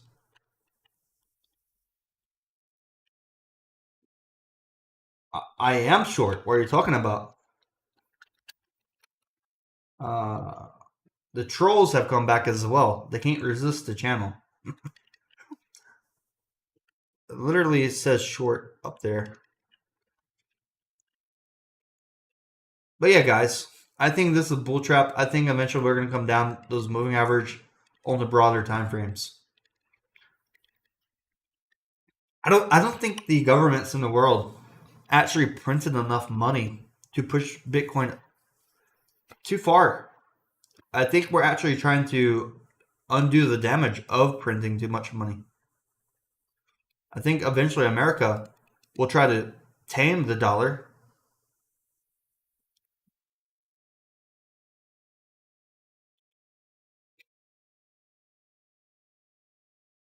I think eventually the money printer will be turned off permanently. And it sounds weird saying this, but through artificial intelligence, I think money is going to get better in the United States. Money will probably get better in the United States first, and then other companies, well, they are technically companies too, but other countries will follow suit. It will be very expensive, but thanks to AI in those first few years, we're going to produce so much wealth that we'll be able to pay off our debt.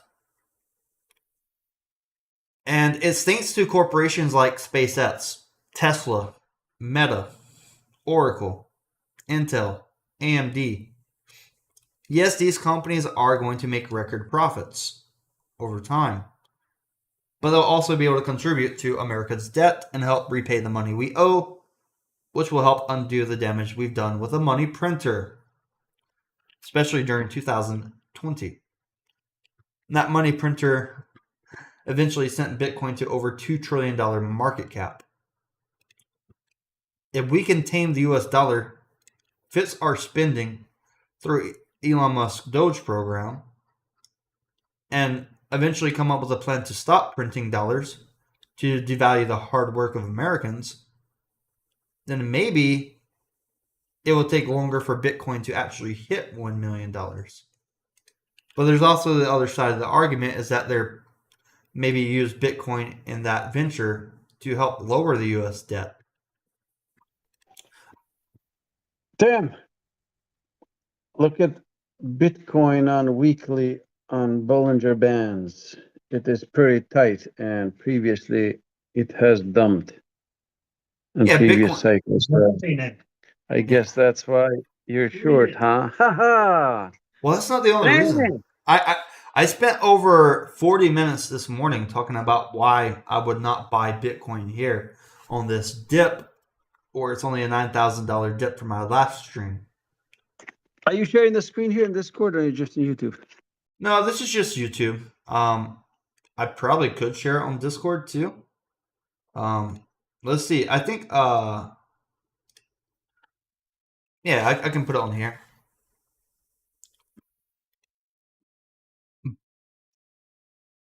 And then if I don't stream for a month again, if I don't stream for another month and come back and we're down another $10,000 per Bitcoin, that would put us close to 100K and start going down towards 90K.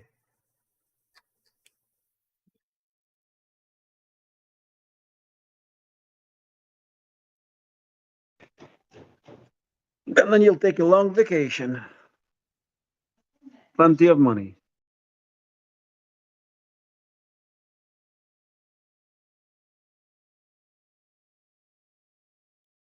Yep.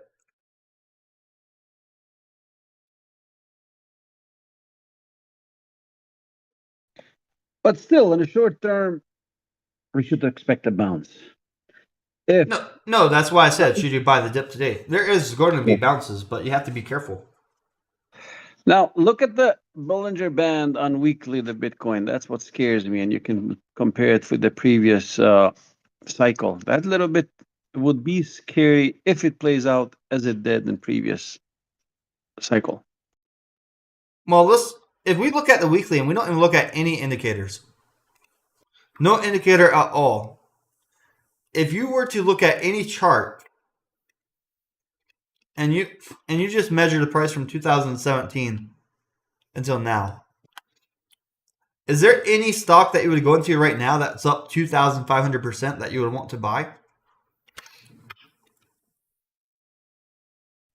Yeah, well, for us retailers, but whoever's behind it, that they keep pumping it.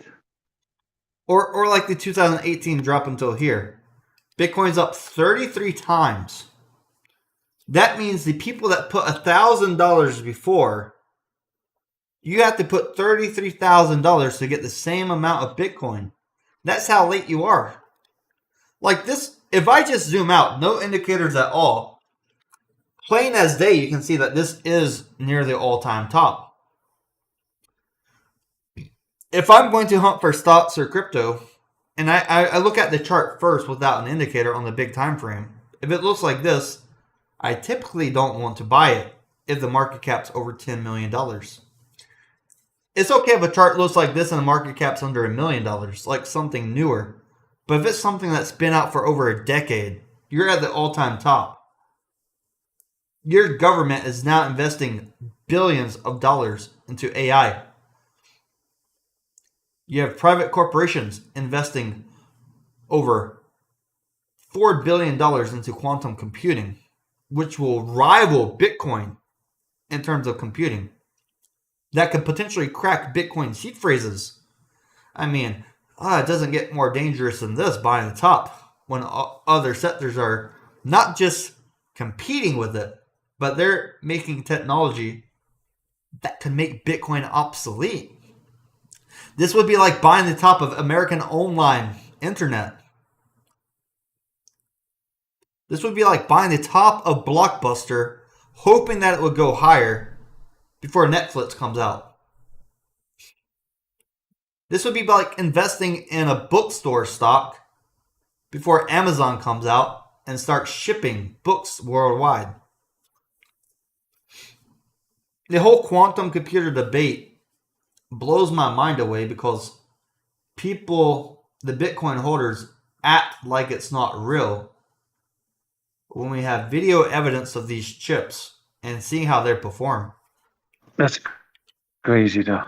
Now, if you can turn on the Bollinger Band and then on weekly see what the heck, and look at the previous cycle, because when it this tight previously dropped up to 30%. Which indicator are you using for the Bollinger Band? Just the default? And do you have any settings on yours? Look at that. Do you have any settings on yours? You put the length at 20 or do you keep it lower? I kept it by default. Okay.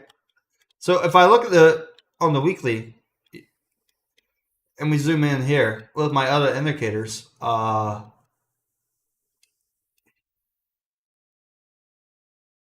mean, right here, if you were following that moving average, if you would have did a limit order here for 42K Bitcoin, you would not have bought Bitcoin. But if you were expecting Bitcoin to go that moving average from there, that it could be a 59% drop. Are you predicting that we'll at least go to the 100K on the band?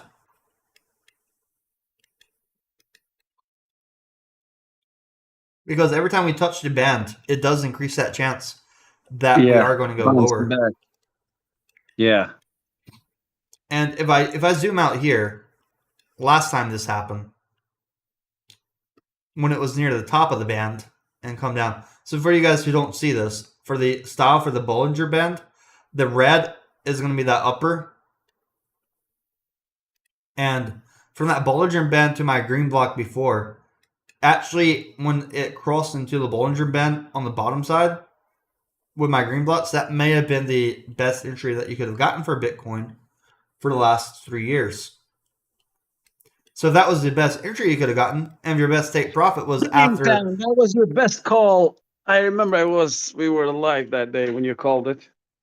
It was like, I think it was like 15,800. You even posted all over. Yeah, that was the best time.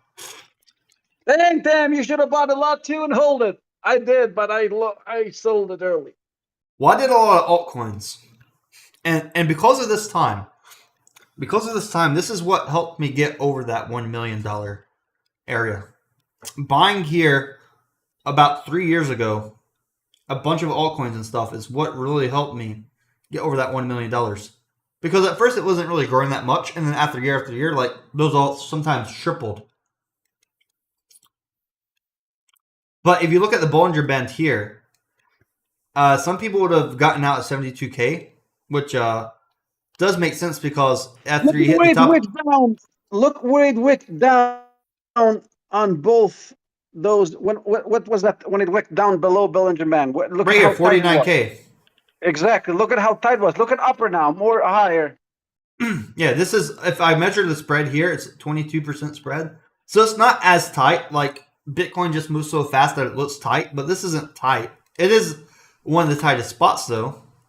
And if you look here, if you're using a Bollinger Band, what you want to do, you ideally want to take profit before it gets tight when it's like very loose. Like if I measure this spread here, this is 157%. Generally, when there's 150% spread on that Bollinger Band and the price is at the top of the red, some people are going to take profits because Bitcoin's so volatile that we get those 10, 20, 30% drops. And if you look at the spread that he's talking about here, just on the 31st of March, that spread was closer to 30%.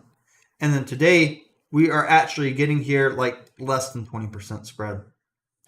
So if you did not take profit here on Bitcoin or here, what he's suggesting is that this spread may cause a price drop.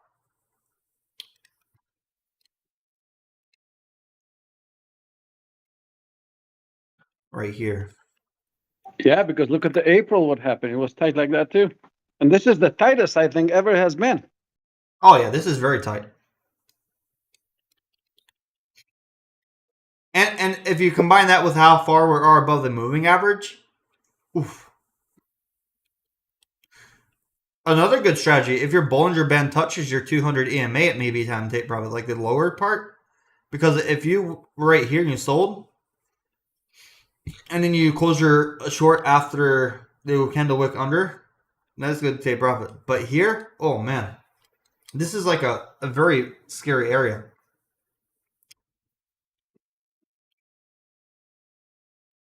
So if it plays as it did previously, it's scary.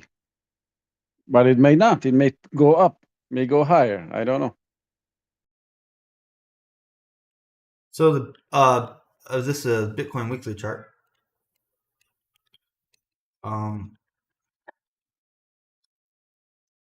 I'll just add this on here. I'll take a screenshot as well, and I'll throw this in the channel on the Discord.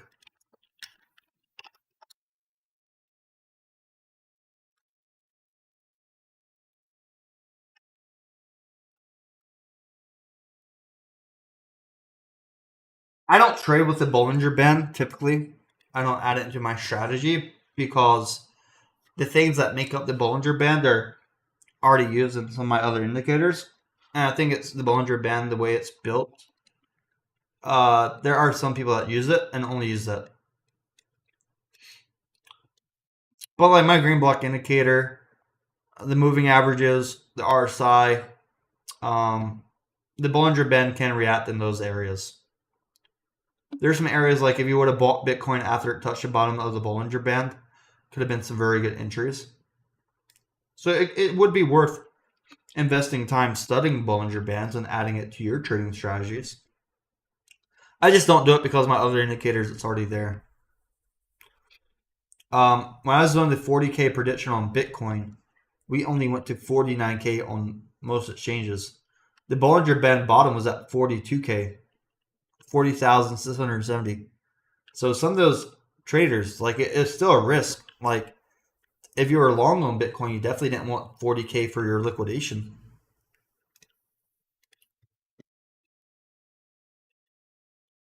I gotta take the Bollinger Band off on the 5 minutes.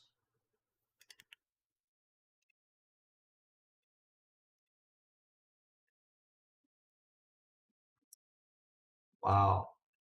But yeah, it's pretty eye-opening how tightening the prices are going to get before the drops. And that's why you get the diving board effect sometimes. What's up, Florida Crypto? Hello, Gandu. How are you guys doing today? All right, we just hit the 2-hour mark. So guys, I just want to come on here and explain why I don't think it is a good time to buy the dip. A lot of you guys are still questioning if you should buy the dip. I think the prices would be much lower than here if you buy for many days compared to price being much higher for many days right after buying. Like if you buy this dip and we go to liquidations, you might make some profits. Doge might go up 4%. I'm in a Bitcoin short, Ethereum short, XRP short. There's a way I could hedge those shorts by going long on Doge. That's a possibility. I'm not going to do that. I'll be a little bit occupied today, but it is an idea. Something I may consider. I'll probably try to stream again later this evening.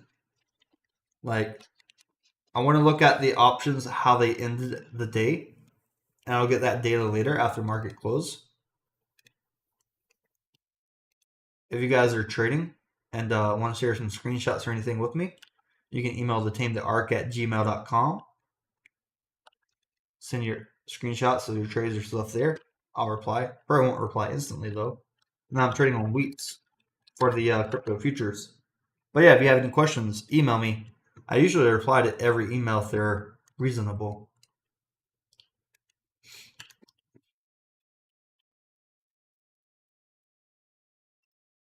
Well, thanks for being on here, Mike. I did send you about $30 of that crypto. You can either A, keep it or sell it and take that $30 of Solana. Thank you, buddy. Yeah, maybe I'll exchange it for cane. Yeah. Well, I'll see you guys later. Thanks for watching the stream. I hope you guys learned something new today. And I'll be on later this evening. All Peace right, out. buddy. Have a good one. Beautiful baby you have in there. Thank you.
All right, ladies and gentlemen, men and women, he's and she's, they, them.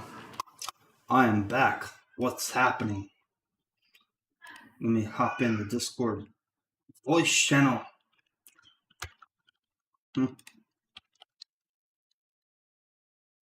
All right, let me check the YouTube chat, see what you guys been saying. Someone says you miswrote bull with bear. I don't think so. Like, we just had a huge liquidity sweep. Bitcoin dropped over 1% in 1 hour, which isn't a lot. And now we're forming this bearish pattern over here. I was just earlier. My penalty for being early is about 1%. That's what I'm out here. And my penalty for Bitcoin is about 0.18%. So roughly a 20th of a percent, which isn't bad. My Ethereum short penalty, I'm about 2% early. Rather be early than late. What's up, YouTube? Got my friend over here. I don't know if he wants to tell you guys his real name, but he's over here chilling. Miller time, baby. That's the Miller time. All right. What are you guys up to? You guys trading? Welcome back, Frogger. Yep. My cellular devices are charging. Saw Montreal pop up in the Discord for a second there. So I had a poll earlier. 139 of you people voted. Are you bullish or are you bearish? 59% are bullish on Bitcoin. Thank you for everyone who participated in that poll. I will consider that. I'm not sure how long I'll be live for, Frogger. Coming on. Expecting to see a little bit of price action here.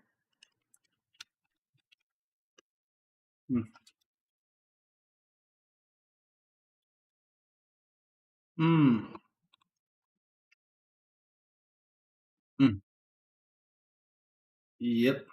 It was here a few hours ago, Frogger.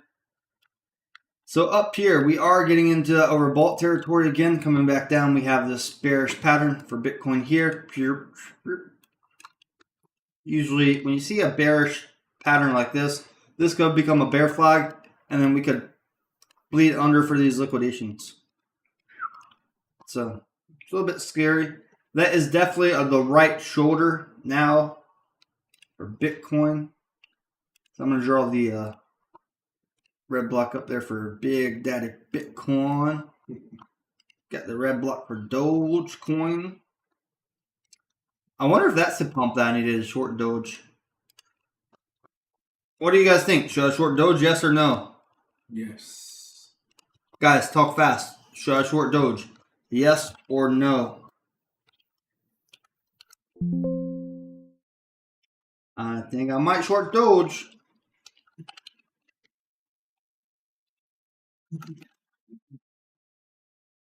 All right, let me grab that entry. If I can get a Doge short above 23 cents, I will be hopping. Oh. What do you think? Short Doge? Yep. Would you short it here? Yep.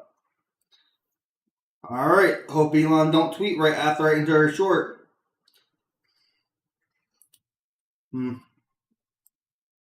are you going to tweet about? If Elon tweets right after, I'm in trouble.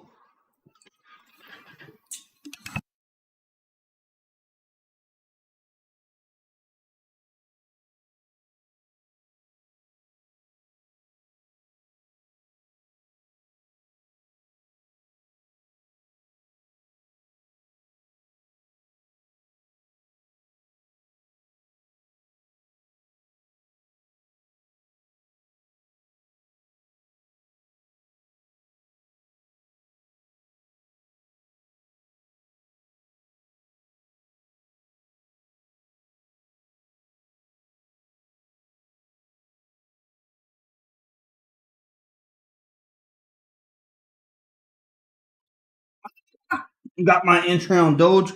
Trying to share with the Discord.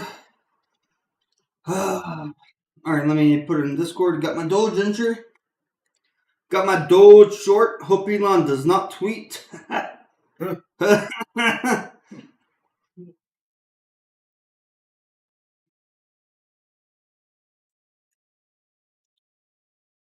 Imagine Elon. So my entry is at 23087. Let me add that to the chart.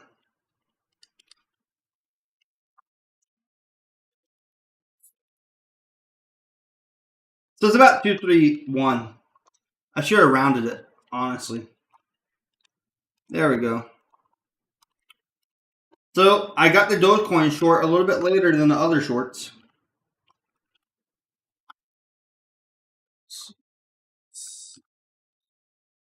So I have that chart right here as well with my entry. Bitcoin looks very bearish. All right. Time to check social media. Look, if I was afraid, I could do a stop loss right here at 2321 and we wick up 0.4%. I don't lose too much. Would knock me out of trade in case of an Elon tweet or something. Big Choo Choo. Why are we going down? Thanks for your support, Big Choo Choo. I think we're going down because Bitcoin has a head and shoulder that's bigger than the last head and shoulder. So this is like a head and shoulder into the head and shoulders. And we have these liquidations on the downside. And a lot of options expire today for Bitcoin. A tremendous amount of options expire today for Bitcoin. So that's probably why we're coming down. Dogecoin, same scenario, is up here significantly above these liquidations. More liquidations on the bottom side than the top side. I'm expecting at least to drop down 21 cents. 20. But I'll put my take profit at 5.5 cents in case some black swan happens and we bleed down. If we do have a black swan and Bitcoin bleeds down, Doge goes 5.5, yeah. But I'll take profits at an area where I think we're not going down any further. I'll make 15,000% when we go down to 5.5 cents. Pretty big. Huge. I have to sneeze. Again, sorry, YouTube.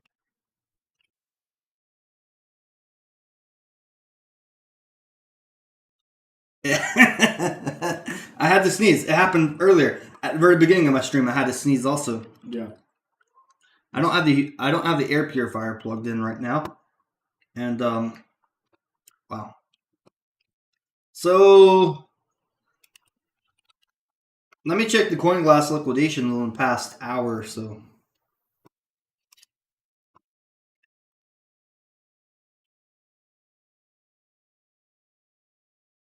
Woo! On the past hour or past 4 hours.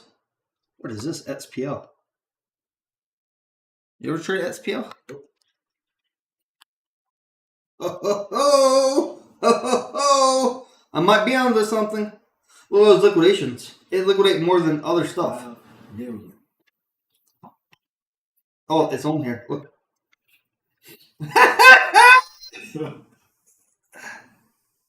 What the fuck? I had big liquidation. Wow. Let me check the 5. Oh, yeah. Oh, yes. Let me max leverage. I just do a few contracts here and there for this one.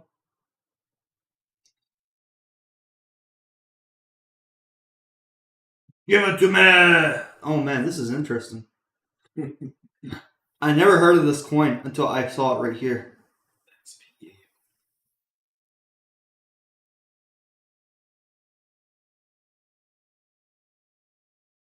I got the entry. I'm already up 8%. All right, Discord. I'm going to give you guys an entry that I just entered on a coin for a short.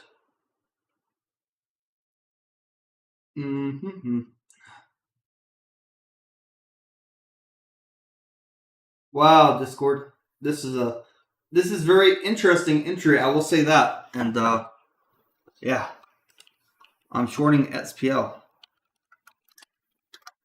Let me pull up that chart, I guess, right?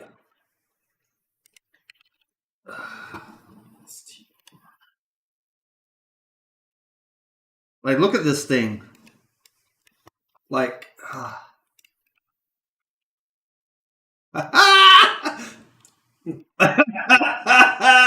Wow, I'm glad I didn't see it till now.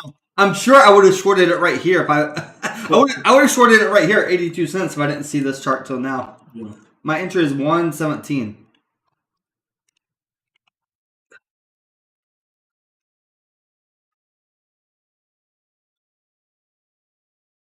Wow. Okay. What is this thing? Only like a few hours old on the Binance? 967%? Okay.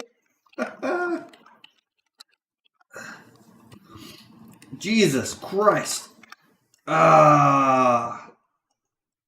Look, let me go to charts.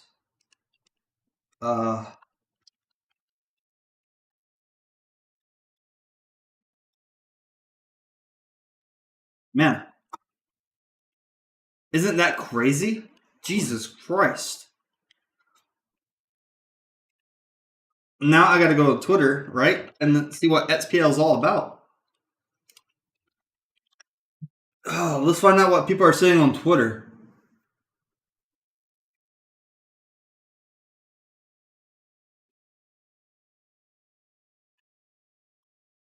This is $1.30 earlier. $1.43 top. $1.47. Technically, it's not a triple top, but this triple wicks. 1, 2, 3 never passed that area. No unlocks for XPL until next year. What? I didn't see anything about this token on my timeline until I opened CoinGlass liquidations. So I'm going to show you guys exactly what I saw before I opened this trade.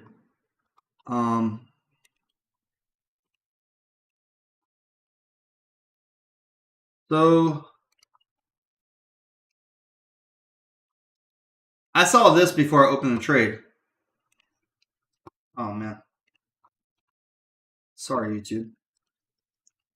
I was like, let me go to CoinGlass liquidations, right? And XPL liquidate longs and shorts. So I was like, oh wow, that's very interesting. Maybe it's time for me to enter a short on XPL. And whoo, boy, I might regret this later. I'm still researching them. I don't know. When I see people like this talking about a coin, I definitely don't want to buy. Oh, this guy had a very good technical analysis about the triple top at $1.45. Look at that. Wow. Triple top, very bearish, by the way. I like how he put this right here too. That was really cool. I mean, that was a triple top. I will say that's part of the thesis why I opened the short, but also I saw this thing running. Where did it wick at $4 at? What? Crazy. What? Are people just editing screenshots now? Oh no, I don't know. This might have been on like a low liquid platform. But yeah, I'm shorting XPL. Alright. I mean, I'll take it. Let me where do you think this thing could bleed down to, YouTube? Oh, if it double bottoms to this support at 43 cents, that would be wild. Like this would it's crazy, but 45 cents would still be in the 45 cents would still be in the range, ironically. So if it goes from $1.17 down to 45 cents, that's a 63% drop. If I can take profit on this short at 45 cents, I mean, if it doesn't fill there, oh well. Oh man. Time to share on Twitter as well, on YouTube. What do I think about Tesla's stock? I think Tesla's stock was able to recover. Elon did a very good job. 500 coming. Stop.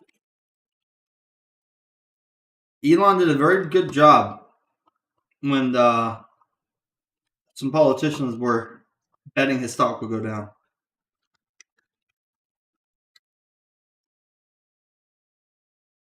All right. I'll put this on Twitter as well.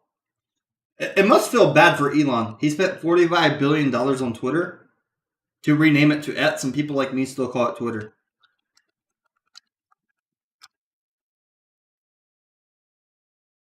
Man.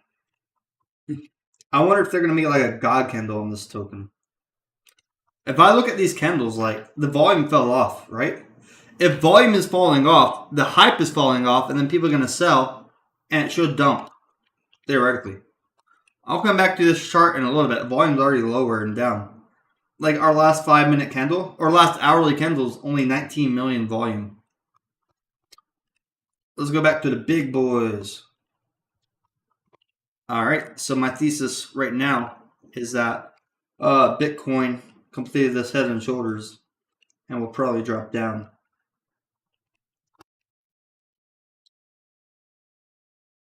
What up, Big Choo Choo? Are you holding any Tesla stock? We can go over that real quick. Let me look real quick. Let me actually load a different layout.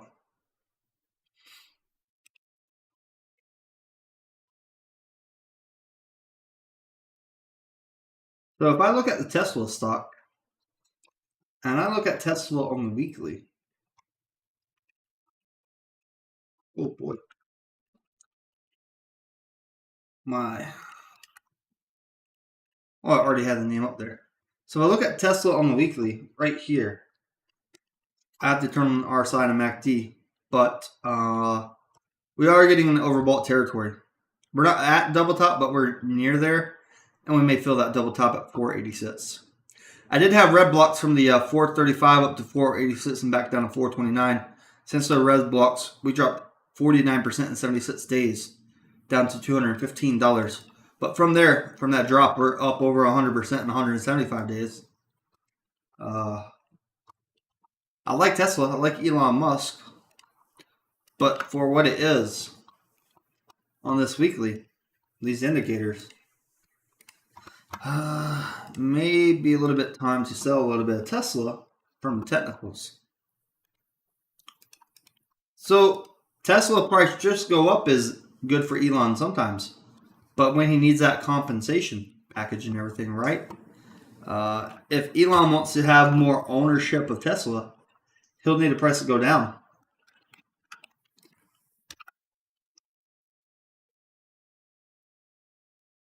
So it may be time to actually take profits on Tesla. I'm going to probably get banned on X.com for posting this chart, but oh well. Maybe time to relax.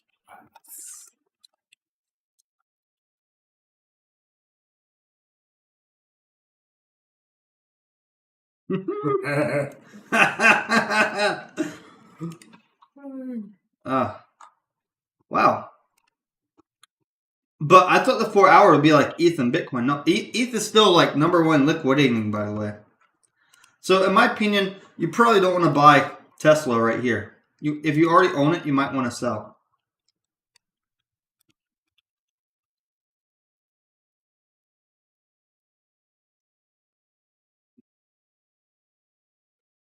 Oh man, we may be coming down quite soon. We're in the aftermarket. It's about 7:20 p.m. Eastern. What you got going on today? Tesla made you some money? Did you sell yet? Yeah. When did you get out of Tesla? I got like 390. You got out 390? Yeah. I mean, if there are big insiders that bought and they push the price up, usually it's probably the time for retail investors to take profits, right?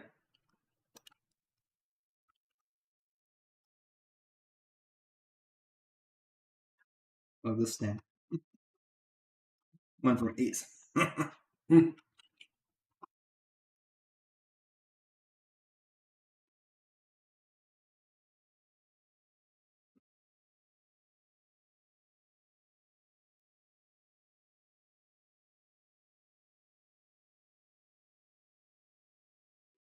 Well, guys, I see the price dropping. Oh, look at this. I see on Twitter, Tesla Nomics posted that Tesla stock just closed at 440.40, the highest weekly close in company history. Well, oh man.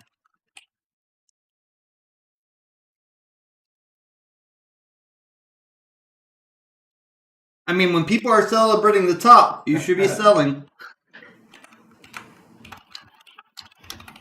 When they are celebrating the absolute top, you should be selling.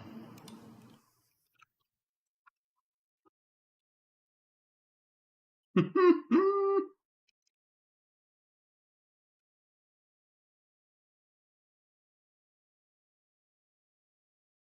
sure this glass door will break.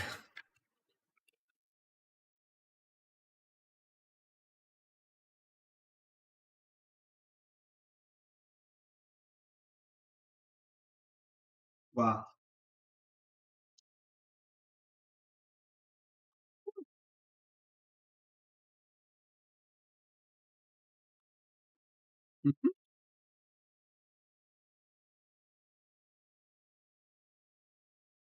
Yeah, I gotta hold it better. I just entered a short on Doge, Bernard. You are right. I think it's a lot better than entering a short on the bull trap earlier. I did mention earlier if there was some irrational buys on Doge, I would enter a short. So this is where I'm at. I'm gonna check ets.com, see if I see any people posting some TA about Doge. Oh no, that's not how it works. This is actually very bearish. Yeah, I know. Like if you start like that's bear flag, classic bear flag.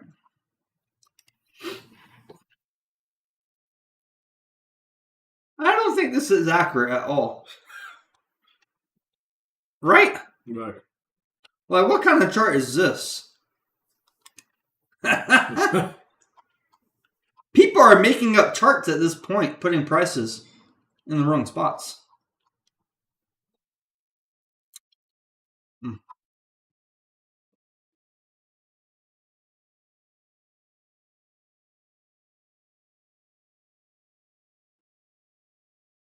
Wow. You know what this is? You see the drone? Yeah. Oh, you saw that guy. Why would he run that way? Right. Wow. That's pretty good on this guy's part.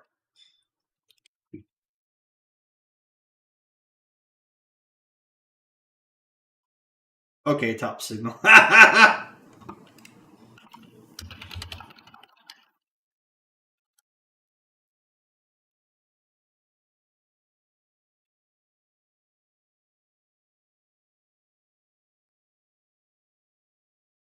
She's selling for Roku.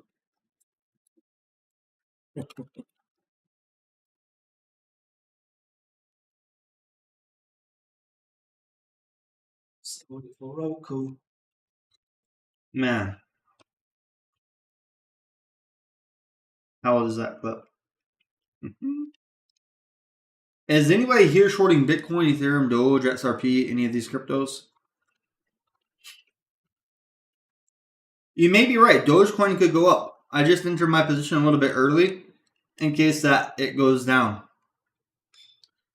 In case it goes down. Let me set my take profit for that other coin I entered a short on. Oh man. What are you thinking about Doge? You think it go down? I think go up a little bit. You think it go up a little bit? Mm-hmm.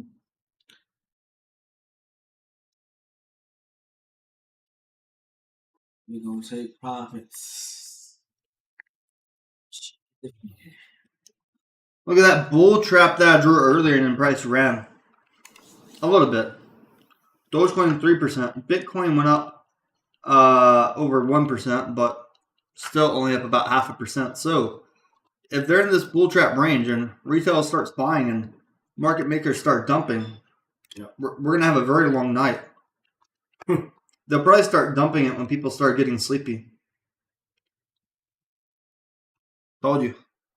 Told you. You better add it. Got to get in now. 1 million? Dump time.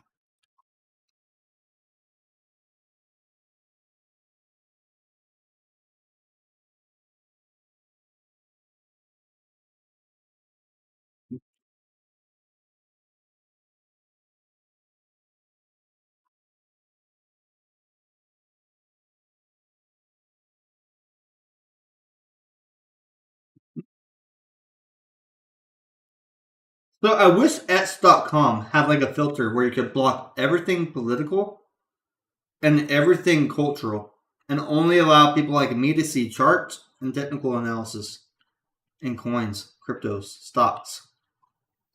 It's hard to filter unless you use a plugin. Like, look at this.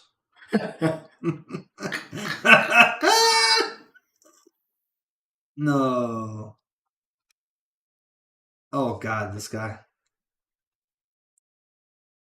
Why are all the people trying to pump Tesla at the top? They weren't here to pump it at the bottom, but they're trying to pump it at the top.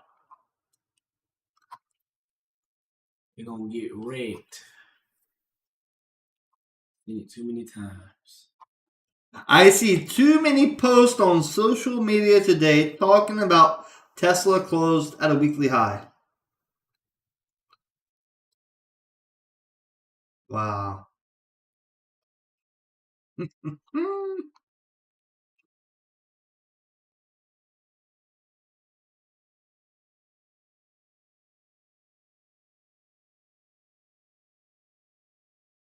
If Tesla is closing at a weekly high and everybody's bragging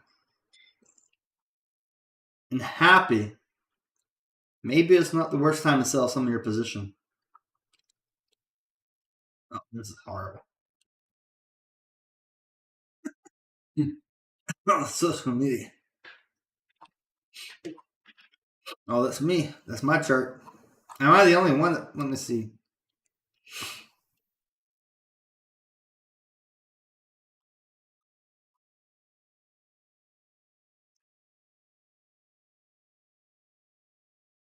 They are telling you that you're not bullish enough at the absolute top. Come on, people. Don't fall for it. Don't give them your money.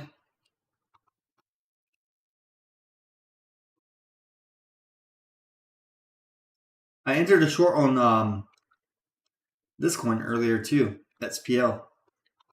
This is wild to see. Like from 9 cents all the way up to over. I mean, that's only 1,300%, but still, it's pretty wild. What do you think? 1,300%? I've seen a lot crazier. Mm-hmm.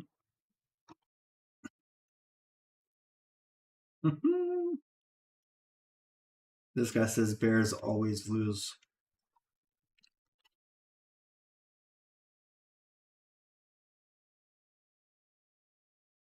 No. No. I like when people are super bullish at the bottoms.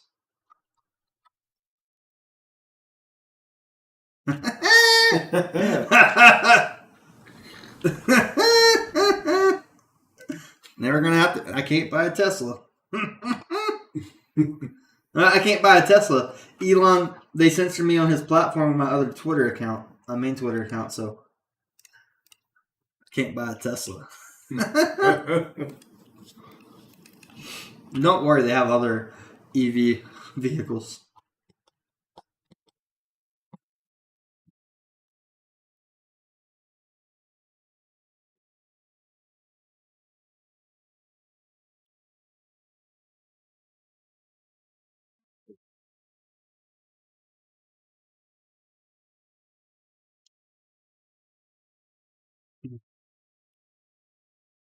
Crazy price talk. We lost our mind. Let's see how how this has been performing.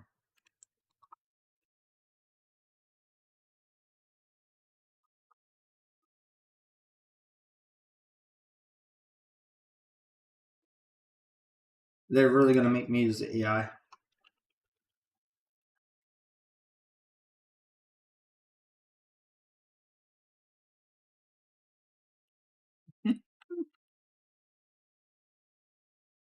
Oh wow, they can put the chart in. What? How the fuck? How do you lose money from 2021 till now in this type of market? By selling and putting in Roku. Look at that. They had a one-time winner from 2020 from the government printing where you can buy any stock and then they mismanage all the money. Tell a dog. Wow. How did they calculate 9.9%? 150 down to 83 is a lot worse. This is wild.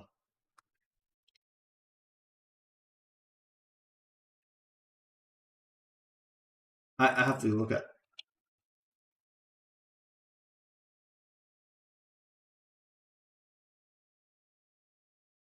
Oh no. Oh no. There's the answer. I told you. That's the answer. Roku.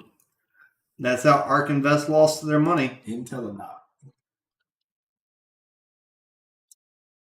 But a lot of money. Teledoc. Ooh.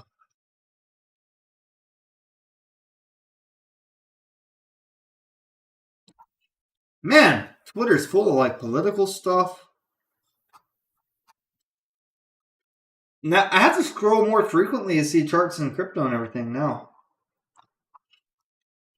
Like the moment you see something political or something, just scroll past it fast so that it doesn't get in your algorithm. Or close off Twitter completely and refresh the load again.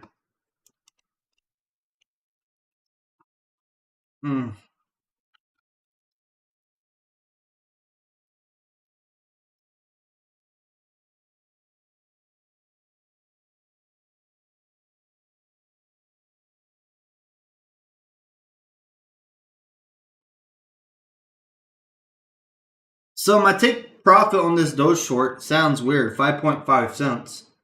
But I'm going to manually close the trade if I see something happening before then. If we get like oversold in a short time frame fast, then I'm happy with those profits. I'll take profits, put it in Discord, show off your profits like I did with the other trades. My God.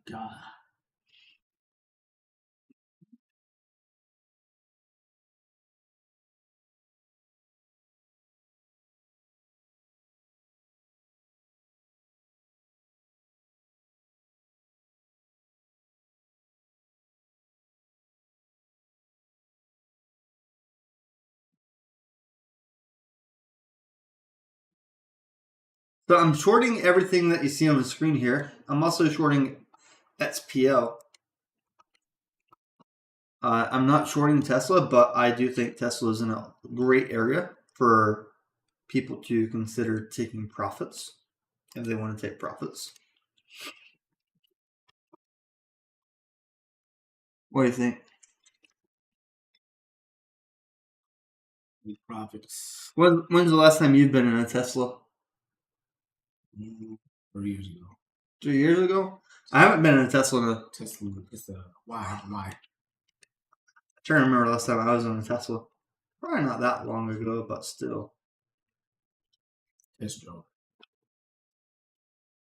You test drove a Tesla?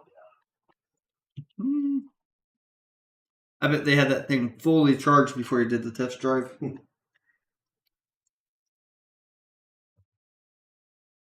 Theoretically, Teslas will get cheaper over time. No. They're supposed to have that cheaper 2 years ago. Back on the price. There's a chance. No, I'm using a $0 liquidation strategy. I would probably get stumped out of the trade if I use a stop loss, my margin, and leverage. So, but I'm pretty confident in this trade. If I look at some of these trades right, in the Discord, these are Dave's trades. Dave's had some good trades, but I've been closing a lot of trades very profitable. Sometimes it just takes a day or two. Sometimes it takes a week. But I've been closing the trades. I'm very profitable for the year. So I'm not using a stop loss. I'm using instead lower margin, $0 liquidation strategy. I can do more frequent trades. lower chance of liquidation, lower chance of losing trades, and just keeping it consistent. I share the entry in Discord. I share the take profit in Discord. Right, pretty consistent. Over the past year, like these trades have been stacking. Stacking.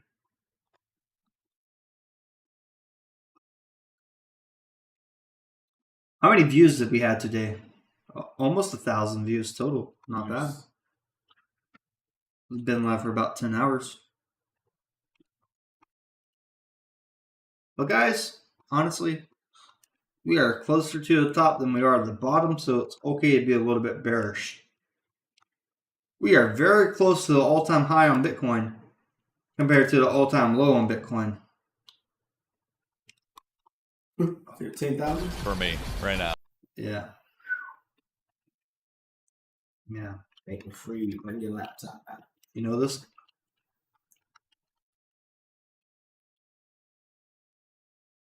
Metabolic crypto.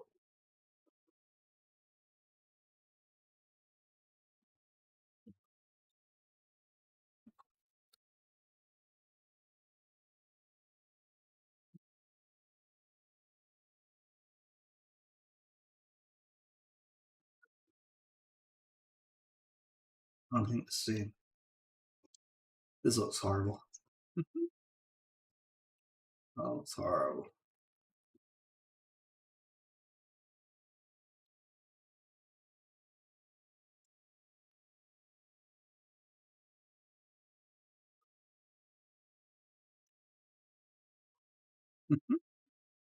Yeah, guys. Honestly, if you're confused about where you think the price is going, zoom out. Zoom out, because these short time frames, you'll get to those targets. Right here, look, bearish flag forming. I called it earlier, now TradingView picked it up. Thank you, TradingView. Thank you for finding that bearish flag target. Man, I paid them $60 a month, and it took it a while to actually draw that pattern when I could see it first. That's crazy.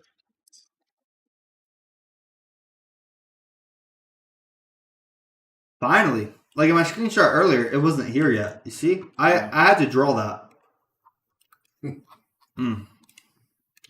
Get it while it's good. So you see how it fell now already a little bit. Generally these bear flags will fulfill, especially with the weekly and monthly are overbought. It will fulfill. It will probably come down. I'm seeing. Wow. 24-hour ETH still did more liquidations than Bitcoin.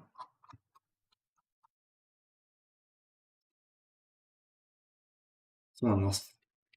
Oh, ass. Look at that. Imagine this was you. Wow. 10 grand. Million? Yeah. You saw that? Yeah, imagine. Look. I saw 9 million. I don't like all these graphics loading in the back. Imagine this was you. Look at that. 10 million is crazy. 12 million right here. 29? So this is where we are right now. Man. That was yesterday. Over $1 billion worth of longs were liquidated yesterday. And just a few days ago, 2.9 billion on the 21st of September, 5 days ago. Actually, that was our biggest liquidation candle. And I've been warning people that we're going to have a big liquidation candle. And that was it. And people ignored me. They're like, oh, we're not going to have a big liquidation. Nearly $3 billion of crypto liquidate on the 21st. Somebody got liquidated 29 million. Yep. That is insane. Like we had the biggest liquidation 5 days ago on longs.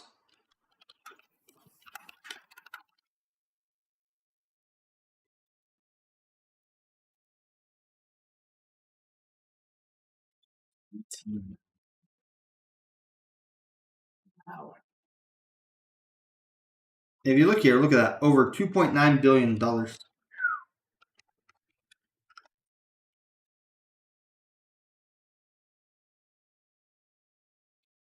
And I was warning, like, predicting we're going to have those big liquidations.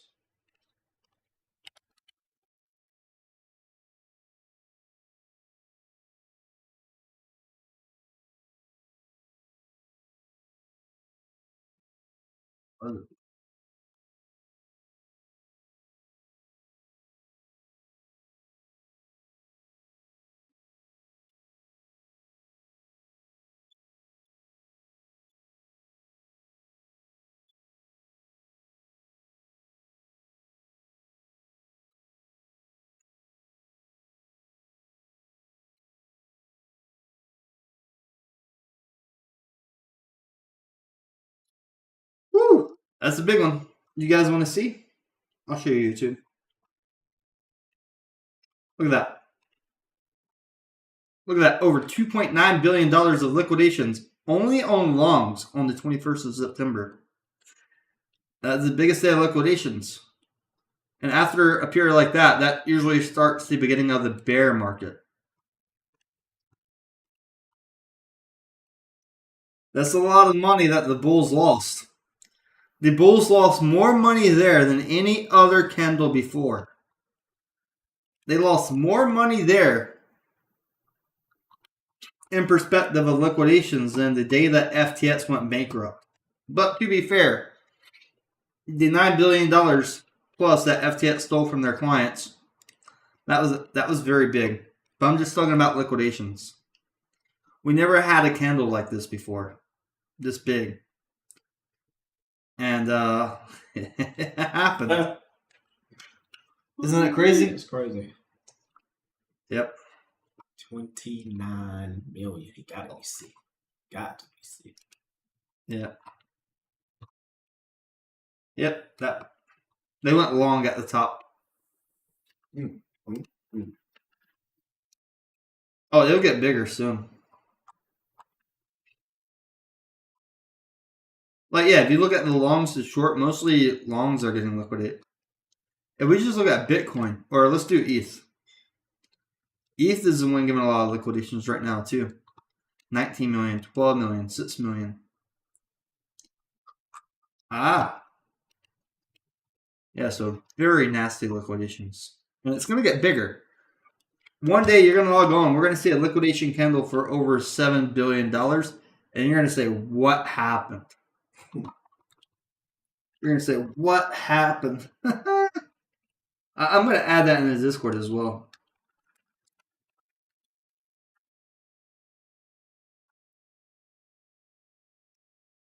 It's going to be insane.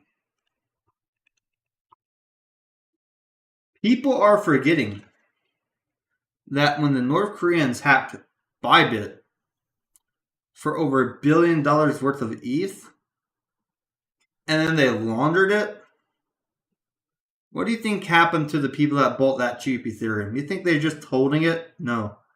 They're going to take profits. And that's why that's why we're paying that price. Not me. I already shorted ETH a few times. But the people that went long at the top, those are the true cost.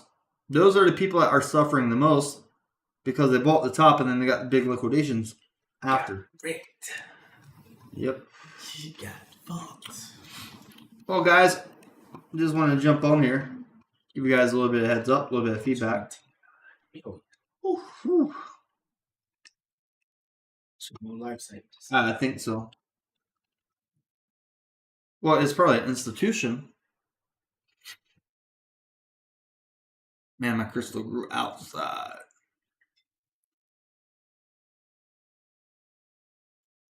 Well, guys, I'm going to hop off here. Hop off the stream. If you have any questions, hit me up on my email or if you're in the Discord. You know, if you're not in Discord, http://www. I don't know. I forgot how to do websites. I forgot how they do the slashes. Oh, they do 2 slashes. So the Discord is in the link above, onlyscalps.com. I'm going to hop off here. Talk to you guys later. Be safe.